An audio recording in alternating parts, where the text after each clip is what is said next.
Okey, bismillahirrahmanirrahim. Assalamualaikum warahmatullahi wabarakatuh. Selamat malam. Okey, kita berjumpa lagi dalam kelas pengurusan operasi untuk topik bab yang ketujuh untuk proses strategi. So kita akan belajarlah berkaitan dengan proses strategi. Okey, kita straightforward saja. So proses strategi adalah objektif to create. Create tu macam mencipta lah.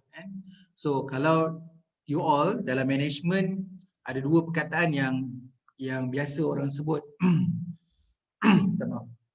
Biasa sebut rebut kan, rebut peluang kan. So sebenarnya rebut tu dia agak ke bawah sikit. Yang tingginya adalah mencipta. Jadi kalau orang kata merebut peluang, lagi baik adalah mencipta peluang. So kalau berebut peluang tu apa yang depan mata, semua orang berebut dekat situ. Walhal kita mampu untuk mencipta peluang itu. So hari ini kita akan belajar create a process to produce offering that meet customer requirement within cost and other managerial constraint. Ambil mudah macam ni kalau dalam kehidupan kita, contoh orang ramai kat mana? Okay, orang ramai dekat katalah convocation, kita tahu ramai parent datang penuh dekat UPSI kat situ. Jadi ramai yang ambil peluang. Itu rebut peluang, iaitu menjual air mineral ke, jual air tin ke, sebab ramai semua orang minum air kan. Jadi orang minum manis pun orang akan pergi air mineral juga. Jadi you akan jual air mineral. Yang tu rebut peluang. Tapi kalau you mencipta peluang, sebelum combo itu berlaku lagi dah you dah ambil. You dah mencipta peluang. Apa peluang-peluang yang ada sebelum majlis combo tu dah berjalan. Jadi macam-macam lah orang buat. Kalau saya ambil contoh lah sebab saya ajar juga keusahawanan. Contoh kalau dekat luar negara, ada orang tu buat kostum. Maksudnya pakaian convocation. Kita pakai pakaian convocation tapi dengan era sekarang ni cuma pandemik lah isu dia. Jadi orang buat satu lagi baju ala-ala macam convocation tapi design dia rare sikit lah, lain sikit lah. Jadi semua orang nak pakaian itu untuk bergambar di convocation lah. So ada macam studio ataupun tempat place. Jadi dia orang berebut-rebut lah nak pakai kostum tu dan bergambar bersama dengan keluarga. Dan bukan apa, kadang-kadang kita ada juga dekat luar negara dia memang ada extra. Kalau kita baju combo kita satu je tapi mak ayah kita tak boleh pakai, ayah kita tak boleh nak pakai. Jadi orang create, itu maksudnya create. So create tu seronok sikit. Sebab create akan membinakan, kita akan jadi cerdas, akan mula memfikirkan apa peluang-peluang yang sebenarnya ada potensi. Jadi dekat proses strategi sama juga, bila dalam satu strategi, dalam itu yang paling penting adalah proses. So macam mana nak menjayakan sebuah strategi tu, sejauh mana proses itu mampu mencipta supaya strategi itu lebih efisien, lebih excellence. Okay.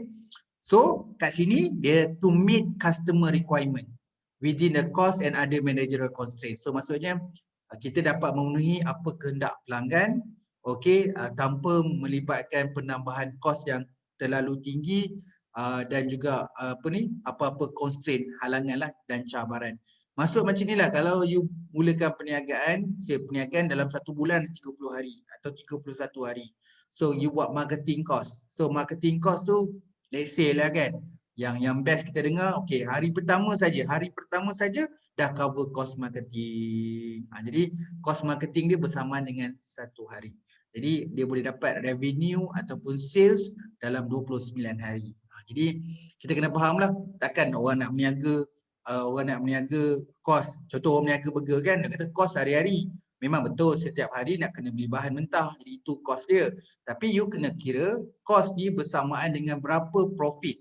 Adakah dia berkaitan dengan profit sehari atau sebagainya. Jadi kita kena belajar cost saving. Okay? Dalam masa yang sama, customer pun happy, dapat memenuhi kehendak dia. Okay, proses strategi, how to produce product. Okay, ada orang nak masuk. How to produce a product or provide a service that meet exceed customer requirement, meet the cost and managerial goal. Jadi yang ni saya laju lah sebab saya rasa minggu-minggu awal pun saya dah explain benda ni. Maksud dia kalau nak buat apa-apa, nak buat proses ke, nak buat perniagaan apa, kita jangan fikir apa yang kita suka. Kita buat apa yang customer nak. Jadi kita kena memenuhi apa kriteria yang dia nak. Okey, dia memenuhi ni bukan kita memaksimumkan kepuasan pelanggan. Okey, sebenarnya nak memaksimumkan kepuasan pelanggan tu sangat susah. Tapi nak memaksimumkan keuntungan tu lagi senang daripada nak memaksimumkan kepuasan pelanggan. Kenapa saya cakap macam tu? Kalau you mampu nak memaksimumkan kepuasan pelanggan tu, maksudnya cepatlah cepat je lah, maksudnya kalau kata jual produk untung RM10 dia dah puas, dah memaksimum. Jadi RM10 je lah. Tapi kalau you sebenarnya dapat memenuhi memenuhi keperluan customer, so customer akan buat repeat buyer. So kalau dia dah maximizekan kepuasan dia, contoh orang tengok wayang kan, satu filem, dah puas tengok filem tu, kenapa nak tengok filem tu lagi? Kenapa nak tengok filem tu lagi? Tetapi kadang-kadang kalau you memenuhikan requirement dia, you jual air kelapa, campur madu, ada manis dia, dan dia rasa oh ni memenuhi cita rasa dia, so dia akan berlaku pengulangan dan sebagainya. Jadi customer requirement tu sangat penting lah. Jadi kehendak dia dan kita dapat memenuhi itu, at least sampailah kepuasan tu. Tapi tak semestinya maksimum. Memanglah bahasa buku memaksimumkan kepuasan pelanggan. Tetapi sebenarnya lebih yang pelanggan nak adalah untuk memenuhi requirement dia. Meet cost and managerial goal. Ini penting jugalah. Dalam apa keadaan pun, contoh je in the end outcome dia apa. Memanglah nak memenuhikan keperluan pelanggan. Tapi in the end target you all nak untung ataupun nak profit berapa. Jadi kita punya matlamat kena adalah has long term effect, efficiency and production flexibility. So belajar sikit lah sebab memang ada dalam soalan final kita nanti ada berkaitan efficiency. So you kena ambil tahu sikit lah efficiency and production flexibility. So production flexibility ni semakin tinggi flexibility dalam production tu maksudnya lagi bagus lah.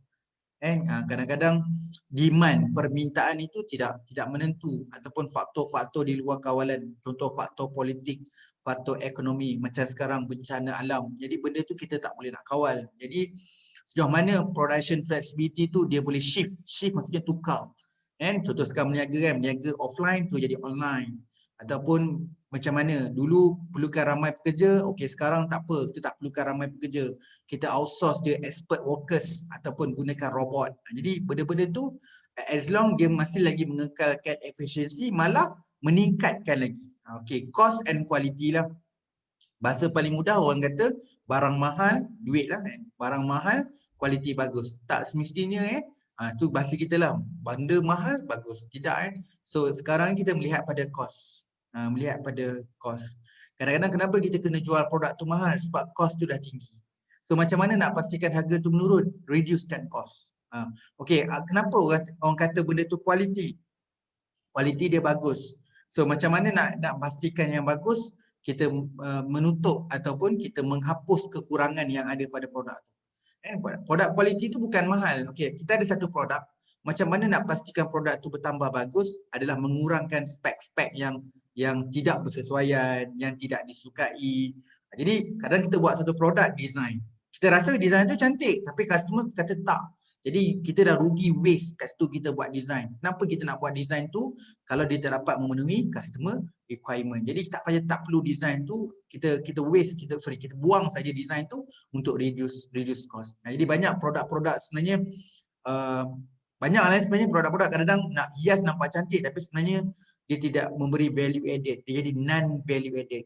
Jadi macam kita belajar downtime kan, dia jadi macam dia jadi extra processes pula, nak tambah kerja nak buat benda tu tapi tak boleh meet customer requirement. Lama-lama produk tu jadi defect, lama-lama jadi membazir, jadi waste.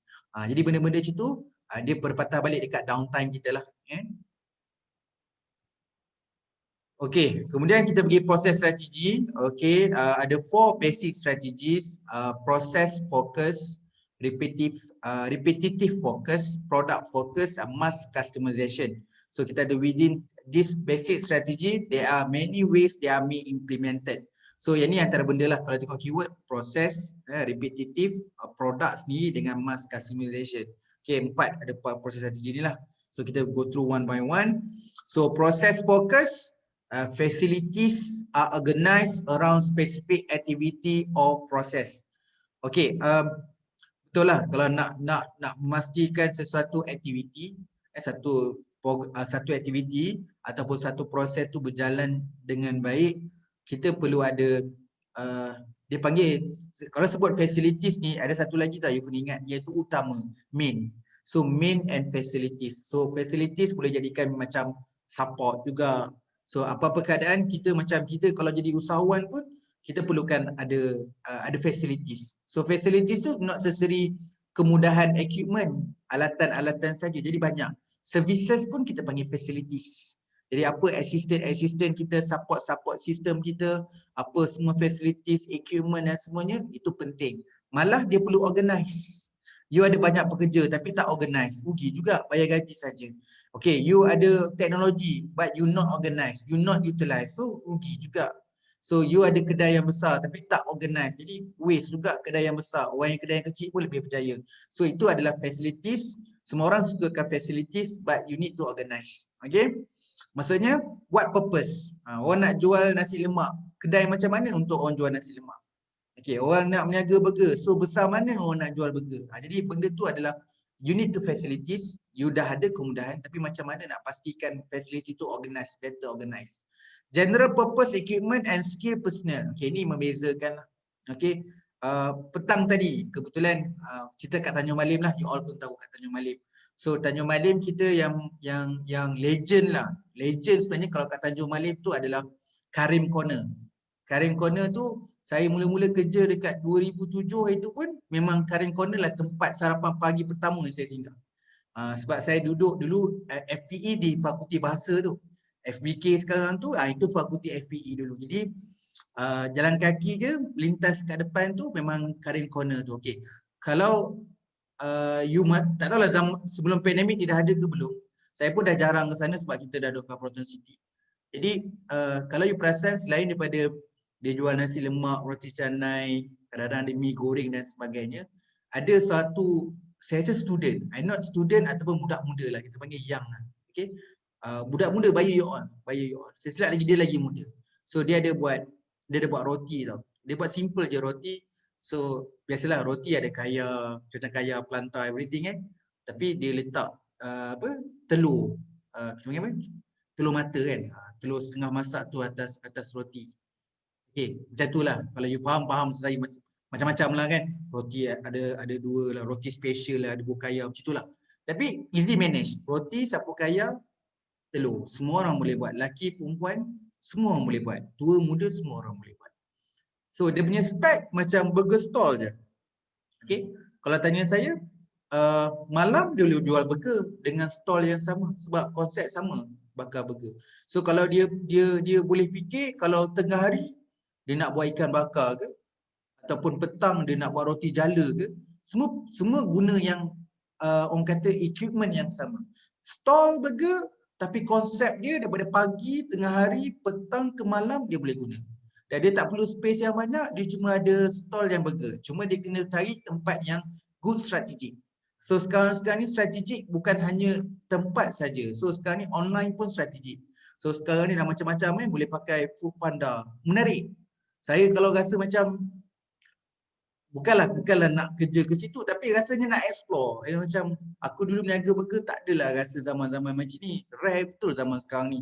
Banyak platform. Tak terfikir pun. Dulu aku store burger buka malam je. Tak pernah terfikir pun store burger boleh buka dari pagi, tengah hari, petang sampai malam. And that part sometimes dia punya fully utilized. Masa saya fully utilized. Store burger je tapi dah boleh buat macam-macam. Kan? Macam-macam lah. Bak makan ni macam-macam boleh buat. Okay? Dengan online, dengan orang datang kat tempat. Jadi Karim tu jadi good location dia. Dan saya tak sure, saya rasa ada, saya nampak Foodpanda kat situ. Jadi online juga. Itu good part lah. So kita sebagai pelajar dan saya juga, kita observe, melihat, kadang-kadang kita mendapat idea lah. Kita kena mampu apply. Itu yang mencipta tu. Mencipta proses. Okay? Alright. Kemudian high degree of product flexibility, saya sebutkan tadi lah, flexibility, semakin tinggi flexibility maksudnya lagi bagus. Typically high cost and low equipment utilization. So itu adalah kalau kita ambil benda yang murah tapi cost maintenance tinggi, what for? Beli barang murah si rosak. Okay, tak bagus juga Okay, bukan apa. Kalau produk tu rosak, you beli barang kita maaf kadang barang murah made in China, yang murah. Dan China bukanlah yang murah je, dia yang mahal pada. Okey, kita kata yang murah yang low quality. So beli barang yang murah, besok rosak. Bila rosak, hari ni tak boleh nak berniaga. nak kena hantar repair kedai, kos lagi. Tu kalau tanya saya dengan age saya dah masuk umur 40 saya baru lagi 2 bulan 1 tu umur saya 40 tahun. Jadi takkan kita nak buat benda yang sama ataupun kita nak buat kesilapan yang sama. Beli barang murah kerja nak repair je. Itu yang saya cuba nak belajar lah. Dah umur 40 tahun ni saya banyak benda yang saya nak belajar. Takkan umur aku dah 40 aku nak buat benda yang sama, buat benda yang sama yang baik tak apa, buat benda yang sama yang tak elok. Jadi itu vision saya lah. Umur dah 40 ke atas ni saya tak nak buat sesuatu yang berulang, benda yang sama, yang benda yang tak bagus lah, yang tak baik, buat kesilapan benda yang sama. Ya dia membuat kesilapan yang sama. Yang tu kita nak zero lah, zero defect kat situ. Alright, product flow may vary considerably, making planning and scheduling and challenge. Kita pun dah belajar kan, scheduling. So perancangan tu sangat penting, apa saja, tapi tak boleh merancang je, duk plan je, action tak ada. Jadi action lagi. Tak tahu saya pernah cerita kat you all pun tak tahu tidak. Ayah saya memang polis, memang dia ambil action. Dia tak fikir banyak, dia beli stall burger, dia letak depan rumah. Sampai saya tanya ni untuk apa? Untuk orang lah. Untuk kita orang nak buat apa? Kau meniaga je lah. Meniaga apa? Kau fikirlah meniaga apa. Kalau tanya apa, meniaga burger. Jadi itu ayah saya yang fikirkan untuk saya. Jadi kan mungkin tak ramai yang ayah dia akan buat anak dia macam tu. Saya tak kata ayah saya kaya saya buat benda tu. Ayah saya buat tu sebenarnya nak kos saya, dia tak payah fikir, dia ada belanja sekolah saya. Dia polis ni dia fikir lain sikit. Dia macam mana dia kumpul store burger tu, okey, dia ada cara dia. Tapi kalau tanya saya, dia kata, abah, yang mana cakap? Abah tak bagi duit belanja kau. Kalau kau nak duit belanja, kau nak duit lebih, kau berniaga burger. Kau nak beli barang-barang, kau nak beli barang motor kau ke, nak beli gitar korang ke, duit burger ni. Kau berniaga lah pagi, petang, siang, malam je. Kalau anak polis tu cakap direct macam tu je. Dia tak ada cakap bunga-bunga, tak ada motivasi, tak ada. Okay, pandai-pandai je. Kan? Jadi, saya dengan adik saya pakat lah. Memang kalau kata failure lah. Tak pernah masak burger pun. Yang masak burger selama ni mak je yang masak. Jadi, at least we learn something. We know the process. Setiap hari kita buat. Setiap hari jumpa kesilapan. Improve. Bila dah tahu cara dia, kita buat innovate. Bila dah innovate, kita akan still fikir macam product life cycle lah. So what's next? So kita kata takkan nak jual duduk kat sini je. Ketika tu tak ada online. Apa yang kita buat adalah ketuk pintu sekolah teknik, ketuk pintu UiTM, ketuk pintu brother-brother bujang. So kita ketuk pintu semua orang, kita pergi kat surau, hantar flyers, kita hantar ke pasar malam, kita go through the flyers. Jadi ketika tu, zaman tu. Zaman bila? 1995, 96, 97. Ketika tu zaman tu. Jadi sukses ketika tu. Ketika itulah. Tapi kalau zaman sekarang lagi senang. Tak payah fikir. Main Foodpanda je pun dah selesai. Okay. Alright. Ini contoh proses fokus lah. Everything lah kalau nampak tu ada doktor. So ialah kerja-kerja yang memerlukan fokus. Maksudnya defect. Satu kesilapan kecil, tertinggal jarum, tertinggal benang ke apa, so dia akan memberi efek kepada kualiti dia lah. Itu nak masuk dia. Dalam kerja ni, ramai orang tak fikir. Kadang-kadang saya melihat satu pekerjaan tu macam pagi tadi saya tengok, bagus budak ni, jual roti dengan kaya dengan telur, memang reduce defect. So dia tak akan ada banyak dia buat kesilapan. So pekerjaan yang mengurangkan kesilapan adalah satu pekerjaan yang baik. Ramai orang memikirkan pekerjaan hanya tengok pada keuntungan. Tak, bagi saya mencari pekerjaan yang kurang silap tu, maksudnya perlu kurang kemahiran. Tapi dia plus minus. Pekerjaan yang kurang silap, dia akan ada banyak kompetitor. So dekat situ dia kena banyak innovate cepat sebab dia akan kerap ataupun dengan mudah orang akan copy business dia. Itu contoh dia lah. Tapi tengoklah kalau tanya saya something like susah je kan nak copy business ni. Tak ramai orang nak buat passion benda tu lah. Itu pada pandangan saya yang saya nampak business model dia, kebanyakan orang meniaga yang makanan ni orang lelaki. Orang perempuan pandai masak, tapi yang keluar outdoor ni orang lelaki. Dan orang lelaki tak banyak optional makanan yang dia suka. Saya cuma fikir satu je. Dah lama dah saya fikir benda ni. Kalau you all nak ambil, you ambil. Fikirkan makanan yang orang perempuan suka. That's it. Perbanyakan makanan di mana-mana adalah orang perempuan. Bagi saya orang perempuan walaupun dia jimat tapi dia suka makan. Jadi memang tak banyak option. Orang perempuan ni bila tak ada option dia masak sendiri, dia buat sendiri. Jadi kalau tanya saya, the best part is we know the process. Paling ramai perempuan kuasa beli dia ada, duit pun dia ada. So the variety on the market, bagi saya komuniti biasalah kan. Kalau kat KL tu semua ada lah, tapi tempat-tempat lain bagi saya itu yang, kalau kat Tanjung Malin pun tak banyak ada makanan yang sesuai untuk yang perempuan. Penyudah dia pergi kedai runcit, pergi 7E beli roti, that's it. Jadi kuasa beli dia tinggi, tapi tak ada variety dia. Itu contohlah. Jadi kena clear proses fokus. So ni ada gambar lah, many input ialah nak membedah dengan jarum, dengan tu, dengan apa. So everything macam-macam ada. So sebab tu kena ada standard. Sebab tu kena ada standard, maksudnya kena ada step, kena ada proses, kena aturan dia, kena betul. So dia ada sistem, dia panggil dia sistem. Sebab tu kalau you pergi ke hospital, doktor bedah lain.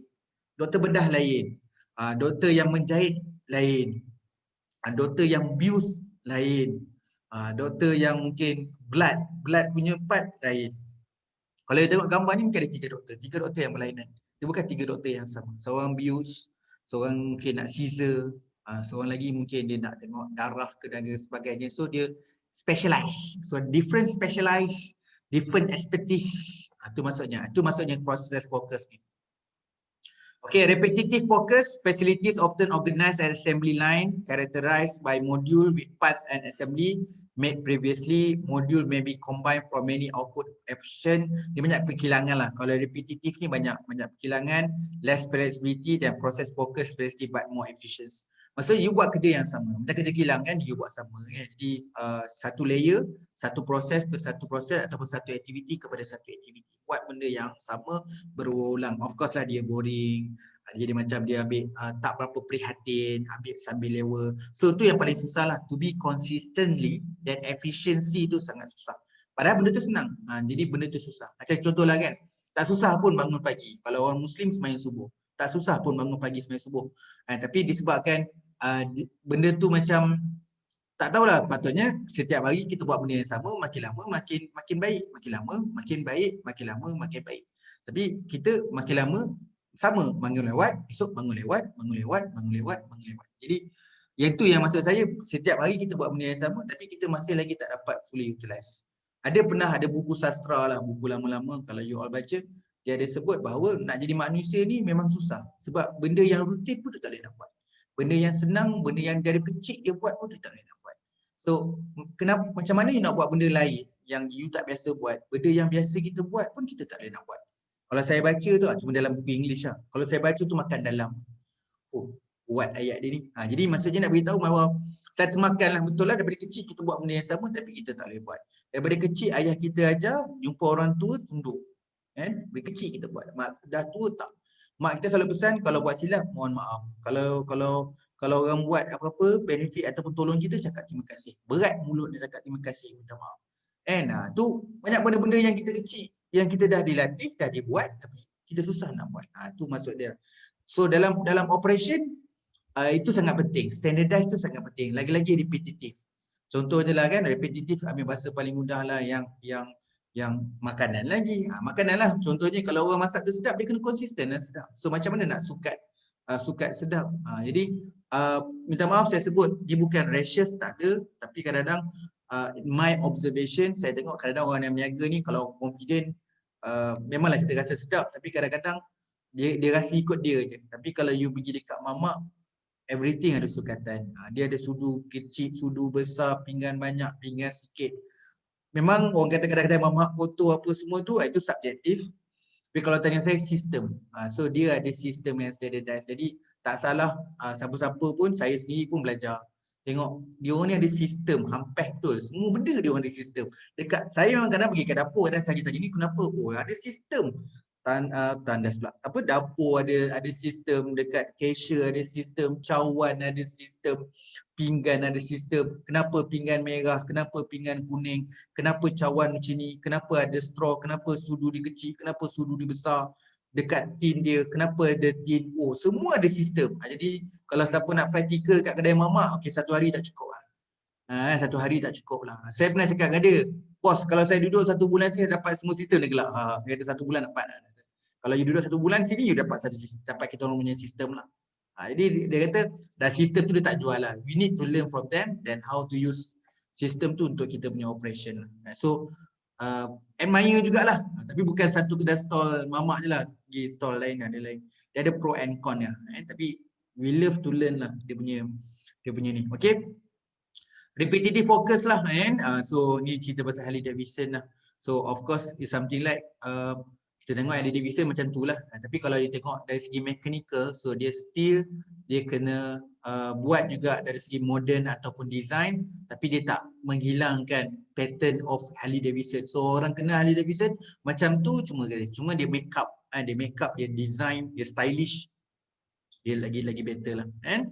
So macam dululah kalau orang kedai gunting rambut sekarang tengah hot kan, orang buka kedai gunting rambut, apa kita panggil, hipster ya, kedai hipster gunting rambut. So dulu kalau you orang tahu, tak banyak, sama ada potong botak, okey, ataupun smart maksudnya potong lelaki lah contohnya, potong tepi-tepi sikit, kemas-kemas, boleh sikat nampak cantik, ataupun zaman nakal sikit zaman tu GQ. GQ maksudnya potong tepi tu nipis. Potong tepi tu nipis. Macam tu je.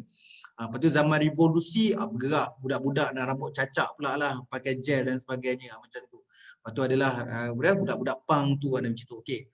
Cuma sekarang kalau you pergi kedai gunting rambut, banyak macam-macam. Dah macam menu makanan dah. Bro nak gunting rambut macam mana? Macam-macam ni.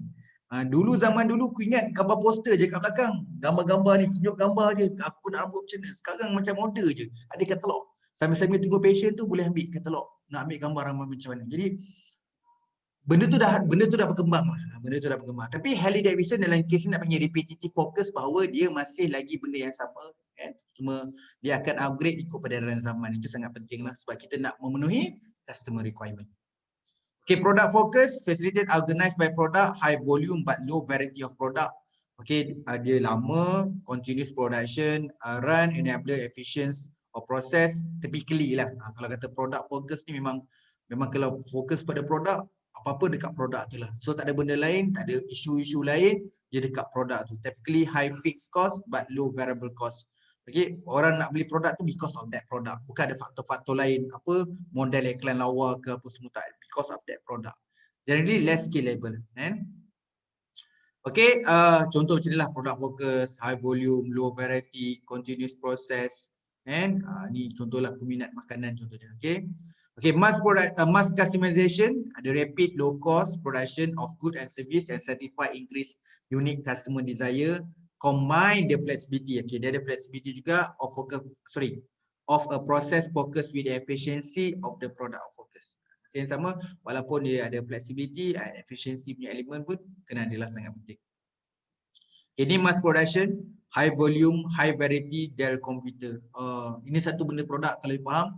Time pandemic, dia orang champion. Kalau pergi kedai komputer, banyak barang tak ada. Komputer sendiri, notebook pun tak banyak.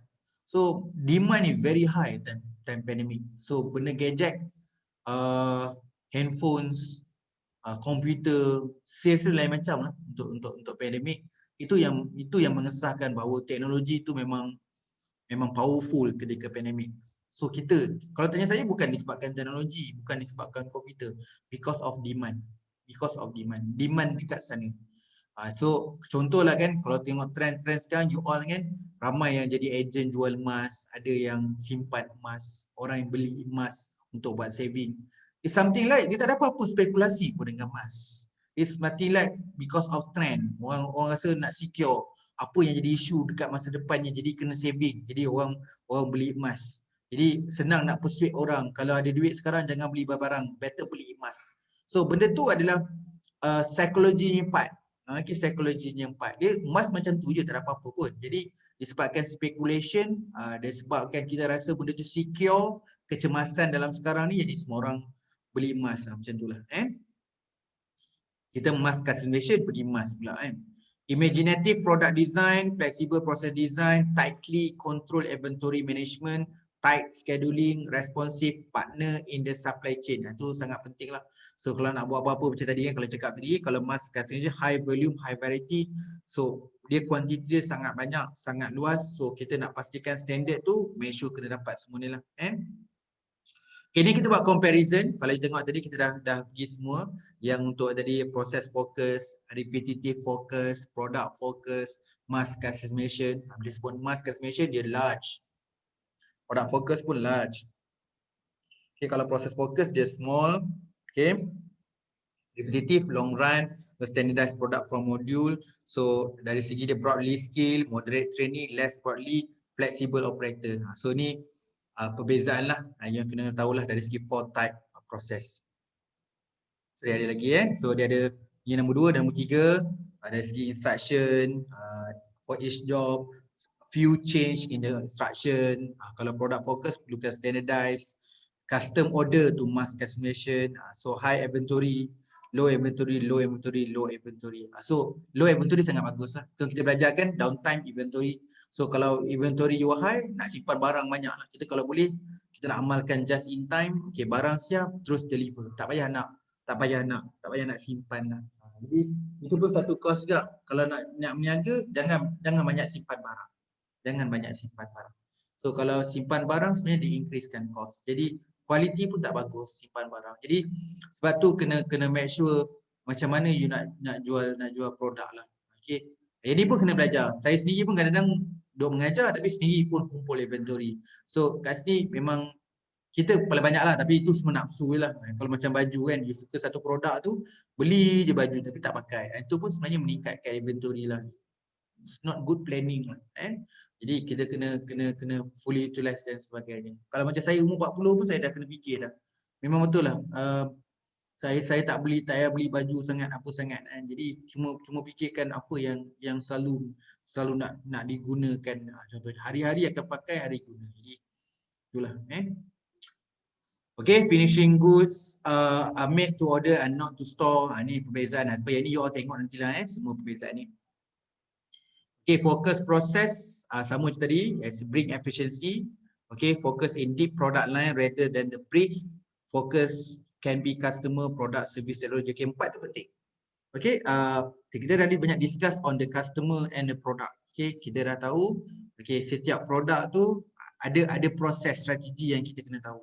So customer yang kita tahu tadi memang selain daripada customer satisfaction, kita kena tahu customer requirement. So kita kena tahu ada very good service dan kita kena tahu in term of technology.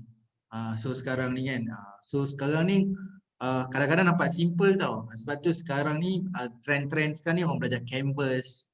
So Canvas tu sebenarnya biasa bagi saya. Cuma dia membuka supaya bila cara you berfikir, you kata ada kotak ni, ada kotak ni, ada kotak ni, ada kotak ni.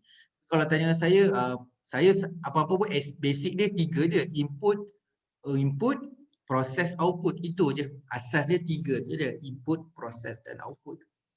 Jadi cuma sekarang ni orang komplekskan dengan macam-macam. Tapi kalau tanya saya, apa-apa pun kalau macam saya pun macam ni fikirkan customer nak apalah. So customer tu ada demand dia.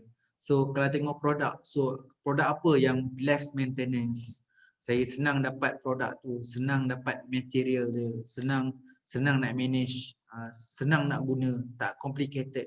Service, berapa banyak servis yang saya boleh buat.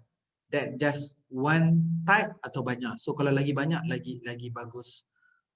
Ada tak teknologi? Bukan teknologi expensive, ada tak satu teknologi yang friendly, yang mudah. Jadi kalau tanya sekarang ni, sebab tu kenapa produk online dia laju sebab dia dapat benda tu. Servis bagus, teknologi. Kan? Jadi sampai orang kata, saya ingatlah kalau macam anak saya pun dia orang duduk kat rumah je kan. Jadi ada satu ayat, bukan ayat lah, dia orang punya filem lah, apa, Ejen Ali. Mamak maju, servis laju. Saya dengar perkataan tu, ush, mana kau dapat perkataan ni? Bagus lah perkataan ni. Ada dalam cerita dia orang. Ejen Ali dan mamak maju, servis laju. Betul, memang betul pun kat situ. Jadi kita jangan fikir dia orang macam tu. Saya fikir kita kena belajar proses dia. Itu kita kena belajar proses. Memang laju lah. So bila laju, kenapa laju? So dia ada sistem. Jadi yang laju tu sebabkan sistem tu. So sistem tu ada teknologi dia, ada service. Teknologi bukan semestinya teknologi tu memang dia perlu berkaitan dengan wireless, dia berkaitan dengan berkaitan dengan apps. Tidak. Dia teknologi tu dengan servis teknologi tu combination yang dia panggil sistematik tu. Adalah teknologi yang dia buat lah. Tapi mungkin dia orang gunakan less teknologi lah. Teknologi yang is not higher punya teknologi lah. Tapi that part dia guna tu, sistem tu that part of the technology. Teknologi dalam kesesuaian perniagaan lah. Selection of equipments, a decision can be complex as alternate method may be available. Important factor may be, kita pun penat kan belajar operation management, asalnya jumpa cost, quality and cash flow. Okay, cash flow kena belajar lah. You all kena belajar lah. Tak susah belajar cash flow ni. Okay, memang kena kuasai. So, bila you keluar je, you grab je dekat UPSI tu, salah satu benda yang you tahu adalah main cash flow lah. So, cash flow ni kalau you tak tahu, sayang yang amat-amat. Saya sendiri pun ramai jumpa orang management, lecturer management pun tak ramai tahu pasal cash flow. Saya pun tak faham kenapa orang tak faham cash flow. So cash flow benda yang sangat penting, benda yang prediction, apa saja nak buat bila you tak main cash flow, so you tak tahu dari segi kekuatan dan kelemahan. So capacity, market stability and flexibility. Okay, dalam kehidupan ni kena dua lah. Kalau ambil diri masing-masing. Kadang-kadang kita ni itulah kadang-kadang kat Malaysia ni kadang-kadang macam mana nak cakap kita trendy sangat lah, terlalu trendy. Apabila tengok orang tu berjaya buat A, semua nak kejar pada A. Dan saya dah cakap bukan dia tak berjaya, dia berjaya. Kalau sekarang orang tu kejar pada A, you buat B, bahaya juga. Sebab B tak ada siapa nak pergi. Sebab demand bukan kat situ, demand semua dekat A. Jadi kalau tanya saya nak jadi you jadi macam mana? Okay, nak you menguasai kedua-duanya. Ada masa kena ikut trendy sebab trends. Ada masa yang you kena creating a process. So saya rasa itu Malaysia lah. It's not just only Malaysia lah. Mana-mana negara-negara yang still to survive lah. Negara macam Indonesia, Malaysia, Thailand, Singapore tak, UK pun macam kita juga, separuh-separuh tempat yang maju-maju lah. US pun, US dia ada masalah banyak sekarang ni. Dia ingat dulu kuasa besar ekonomi, tapi sekarang ni dia bukan lagi lah. So macam China lain. China memang mass consumption. Jadi kena belajar lah benda tu. Not just only follow. Betul, kalau tanya saya follow tu kena belajar juga. Follow tu kena belajar juga. Masa yang sama you kena create something. Not terlalu depends dengan ikut orang. Cash flow, capacity, market stability and flexibility. High risk, high return. Itu juga yang you kena belajar bahawa kadang-kadang bermain dengan prediction, forecasting ataupun kita bermain dengan risk. Kadang-kadang memang kalau dapat memang high return, kalau tak berjaya memang menderita juga. Kan? Kena belajar lah. Flexibility is the ability to respond with the little penalty in time, cost and customer value. Bila sebut tu risk lah. So flexible juga, tapi you need to know that condition, situational. So kadang-kadang terlalu fleksibel, kadang-kadang makan diri juga. But sometimes the positive side, flexibility akan much better lah. So kalau tanya saya, kita kan manusia, you all lah belajar, saya pun juga pensyarah, kita bekerja, you all akan bekerja suatu masa nanti. So kalau terlalu fleksibel, tanpa ada specific skill, susah juga. Jadi apa yang you kena ada sekarang, specific skill pun you kena ada. Specific skill maksudnya ada satu kemahiran yang unik, kemahiran yang khas, kemahiran yang khusus. Kena ada satu. At the same time, you flexibility. Itu maksudnya. Okay, maybe competitive advantage, maybe difficult and expensive. Without it, change may mean static over. So, memanglah orang selalu cakap change. Tapi sometimes once you keep change, akan reducekan cost. So quality pun akan effects. So akan maju. Jadi change ni ada positive side, ada change yang sihat, ada change yang positif, yang baik. Kita panggil change positif, ada yang change yang nakal. So kalau change yang nakal tu kita cuba elakkan. Sikit-sikit berubah. Dia macam ni lah kalau dalam HR kita panggil job rotation. So memang job rotation tu sangat bagus, tapi dia kena ada satu indicator of the process of the job rotation. Bukan just simply buat job rotation tu akan memberi kesan yang baik. My personally, job rotation tu kena study betul-betul. Dan you need to know that the very deeper side. Maksudnya benda tu perlu dia punya apa terperinci. Dia perlu betul-betul terperinci. Jadi dia bukan oh okay, kau dah lama kerja kat sini, kau kerja sana pula. Oh, jangan buat main-main benda ni. Benda ni macam you need to learn, need to specify, betul-betul duduk, buat projection, adakah tindakan kita nak buat job rotation tu satu benda yang beri manfaat ataupun sekadar okay, kita buat job rotation je. Itu saya nampak dalam public organisation, pekerja-pekerja kerajaan main tukar sesuka hati je. Jadi for me dia ada pro and con dia. Jadi yang kat sini dalam proses, dalam operation management, we need to calculate, we need to design, kita kena tentukan adakah dia satu peluang yang baik ataupun sebenarnya dia stagnant mesti tak berubah, ataupun sebenarnya dia akan menyebabkan kelemahan lah, weaknesses. Itu kalau tanya saya something like banyak konsultan memang macam itulah. Kalau dia tengok company, oh bukan job rotation. Government banyak buat job rotation. Dia tak suka dengan orang tu, dia tak bagi kerja, dia tukar. I think that's part kalau sebut dalam downtime, kalau you ambil case HR dalam downtime, banyak decision yang kurang tepat berlaku. Macam you buat project downtime, not necessary semua pergi production, services pun boleh pergi. Thus the process eliminate step that do not add value. So lah kadang-kadang tak kisahlah proses dia menambah proses ke mengurangkan proses, tapi sebenarnya dia meningkatkan value ataupun tidak. Jadi kalau mengurangkan cost, value dia maintain tak apa. Sebab dia dah kurang tapi dia kekal. Okeylah. Tapi kalau boleh kurang tapi lagi better. Tu yang kita kena tahulah. And thus the process maximize customer value. Contoh je lah kita tahu sekarang body basikal. Tiba-tiba menyembang siang tadi body basikal. Soalan saya simple. Okey, kita tahu basikal ni body yang ringan mahal. Ada sampai cecah hampir 100,000 lah. 50,000, 60,000, 30,000, 40,000. Okey, orang belum-belum nak angkat basikal tu sebelah tangan.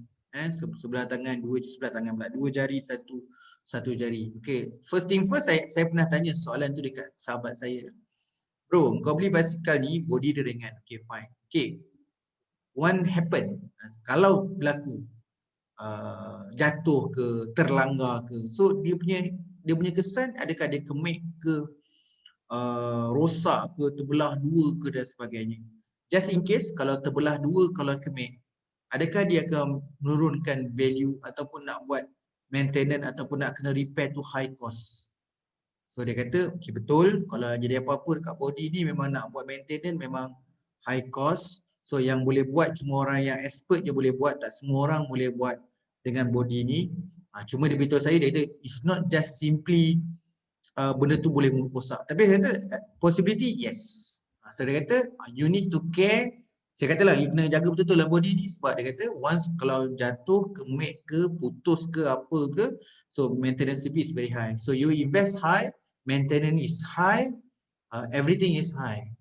So kalau tanya saya, that what we call that product, itu produk eksklusif. Produk eksklusif tu untuk orang yang kaya saja. Dia tak ada masalah kalau komik ke rosak dia beli lain. Kan? Tapi kita tak sesuai. Sebab kita memikirkan valuable. So kalau katalah beli benda dah mahal, kalau kemik, okay, dapat free warranty, repair baru, dapat balik sebiji yang baru. Contoh, ataupun kalau kemik pun jemur dekat panas dia betulkan balik. Faham tak maksud saya? You spend a lot of money to get very better products then less maintenance. Itu yang nak. Just in case lah, macam saya buat decision, saya beli kereta. So saya beli kereta Mazda. Okay, kenapa saya beli kereta Mazda? Because of free services. Okay, saya tukar minyak hitam semua free. Cukup kilometer, pergi dekat Mazda, saya tak payah keluar 1 sen pun. Free services. Cuba kira setiap bulan. Kalau kereta tu berapa saya kena bayar setiap bulan? Kalau 3 bulan sekali contohnya. Berapa spend dia? Dekat 1,000. Almost dekat 1,000. Lebih kurang lah. Kadang lah lebih kurang bukan sampai 1,000 lah. Tapi saya ambil average 800, 700, 900. Jadi setiap 3 bulan saya dapat jimat. Orang lain kena bayar. Tapi kalau Mazda tak ada, servis tak kena bayar. Jadi itu saya kira sebab saya main cash flow. Mungkin orang lain tak kira, saya kira jimat banyak dia ni. Jadi we make a decision, kita buat keputusan because of dengan gunakan cash flow tadi, kita tengok plus minus. Betul juga kalau aku servis kat bawah pokok cherry, komen tu bukan specialized Mazda pun. Ni aku hantar dekat Mazda punya service center dan benda tak perlu bayar, dihantar dengan orang expert. So anything happen dengan kereta tu, dia tahu apa nak buat. Tu maksudnya kita dapat lah. Kita dapat lah. Itu the way our decisions lah. Kemudian saya discuss dengan my friends, dalam production saya buat presentation yang ni. So dia kata, kenapa orang Malaysia tak pakai kereta Mazda kan? Dia kata banyak reason lah. Orang tak tengok pasal benda tu, orang tengok benda lain. So dia tengok kereta ni murah, tapi murah tapi maintenance tinggi. Tu nak kena cover, nak cover. So ni kalau defect, kalau warranty kan problem. Saya kata orang Malaysia tak buat decision on that. Dia tengok harga murah, bank bayar mudah-mudah, boleh jalan, jimat minyak jalan. Oh dia kata bad decision lah. Dia kata susah nak cakap lah. Memang orang Malaysia memang dia punya the way dia buat decision making tu susah. Dia susah nak sampai, kalau kita sampai dinding lah kita fikir kan, dia tak sampai pun. Tapi I believe one day you all ke siapa-siapa dekat luar sana akan jadi consultant lah. So siapa-siapa nak beli kereta, jumpa consultant tu. So consultant tu akan suggest dengan kemampuan duit yang ada, apakah yang model kereta yang sesuai. Itu benda yang saya selalu cakap dengan student, buatlah benda ni. Lepas belajar ni buat consultant.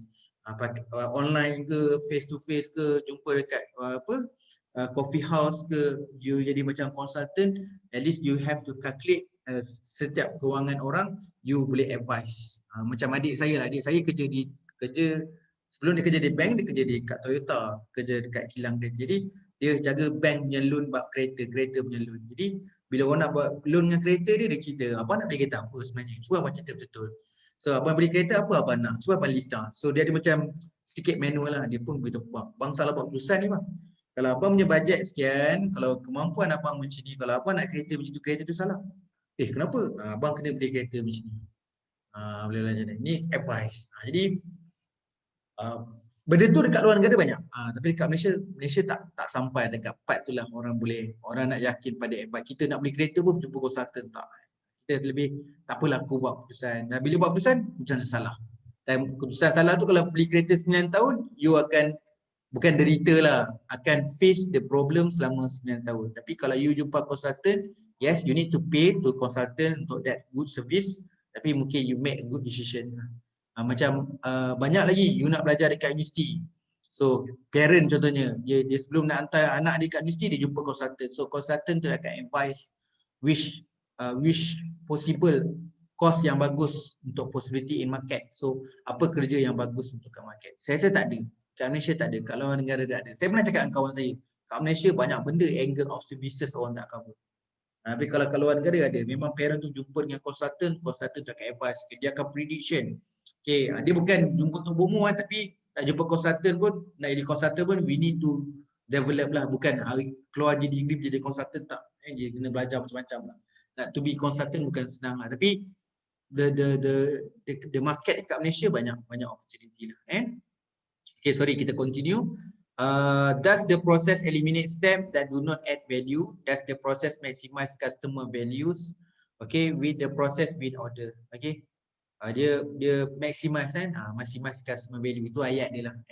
So sebenarnya kalau kita nak betulkan, tak semestinya nak kena maximize. Yes, we need to maximize, tapi kita nak kena lalu the process tu. Dia ada phase 1, phase 2, lagi banyak you come out dengan the variety of dynamic tu. In the end akan dapat maximize juga, tapi jangan too short sangat maximize lah. Jadi just one time habis. Macam orang jual kereta, dia untung sekali jual kereta, tapi yang paling untung adalah orang servis kereta. 3 bulan sekali atau 4 bulan sekali dia akan datang kat service center dan dia akan servis kereta dia, dan dia akan berulang selama berapa lama dia akan berulang. Lagi dia pakai kereta tu dia akan buat services. Itu maksud saya lah. Itu bukan tak. Kita kalau nak buat apa-apa jangan sekali je. Biar dia jadi berulang-ulang lah. With the process win order. Okay. So kita ada belajar juga nanti, kita ada flowchart ni biasa kan, time function mapping. Okay, ni contoh dia. Ni namanya baseline time function map. Ni tunjuk gambar je. You kan nak buat assignment kan, tengok lah sini, dapat idea. So dia dah calculate, okay, baseline time function, bawah tu daripada 1 hari sampai 12 hari. Okay, itu ni baseline, ni target. So ni target. Tadi baseline, ni target. So nak target. Dia macam Gantt chart jugalah, tapi lah benda-benda lain lah. So yang ni boleh explore lah. Bila you explore, you faham. Okay, ni process chart. Ni process chart lah. Biasanya dalam dia ada maksud tu bawah tu. Bulat tu operation. Jika apa ni, anak panah tu transport.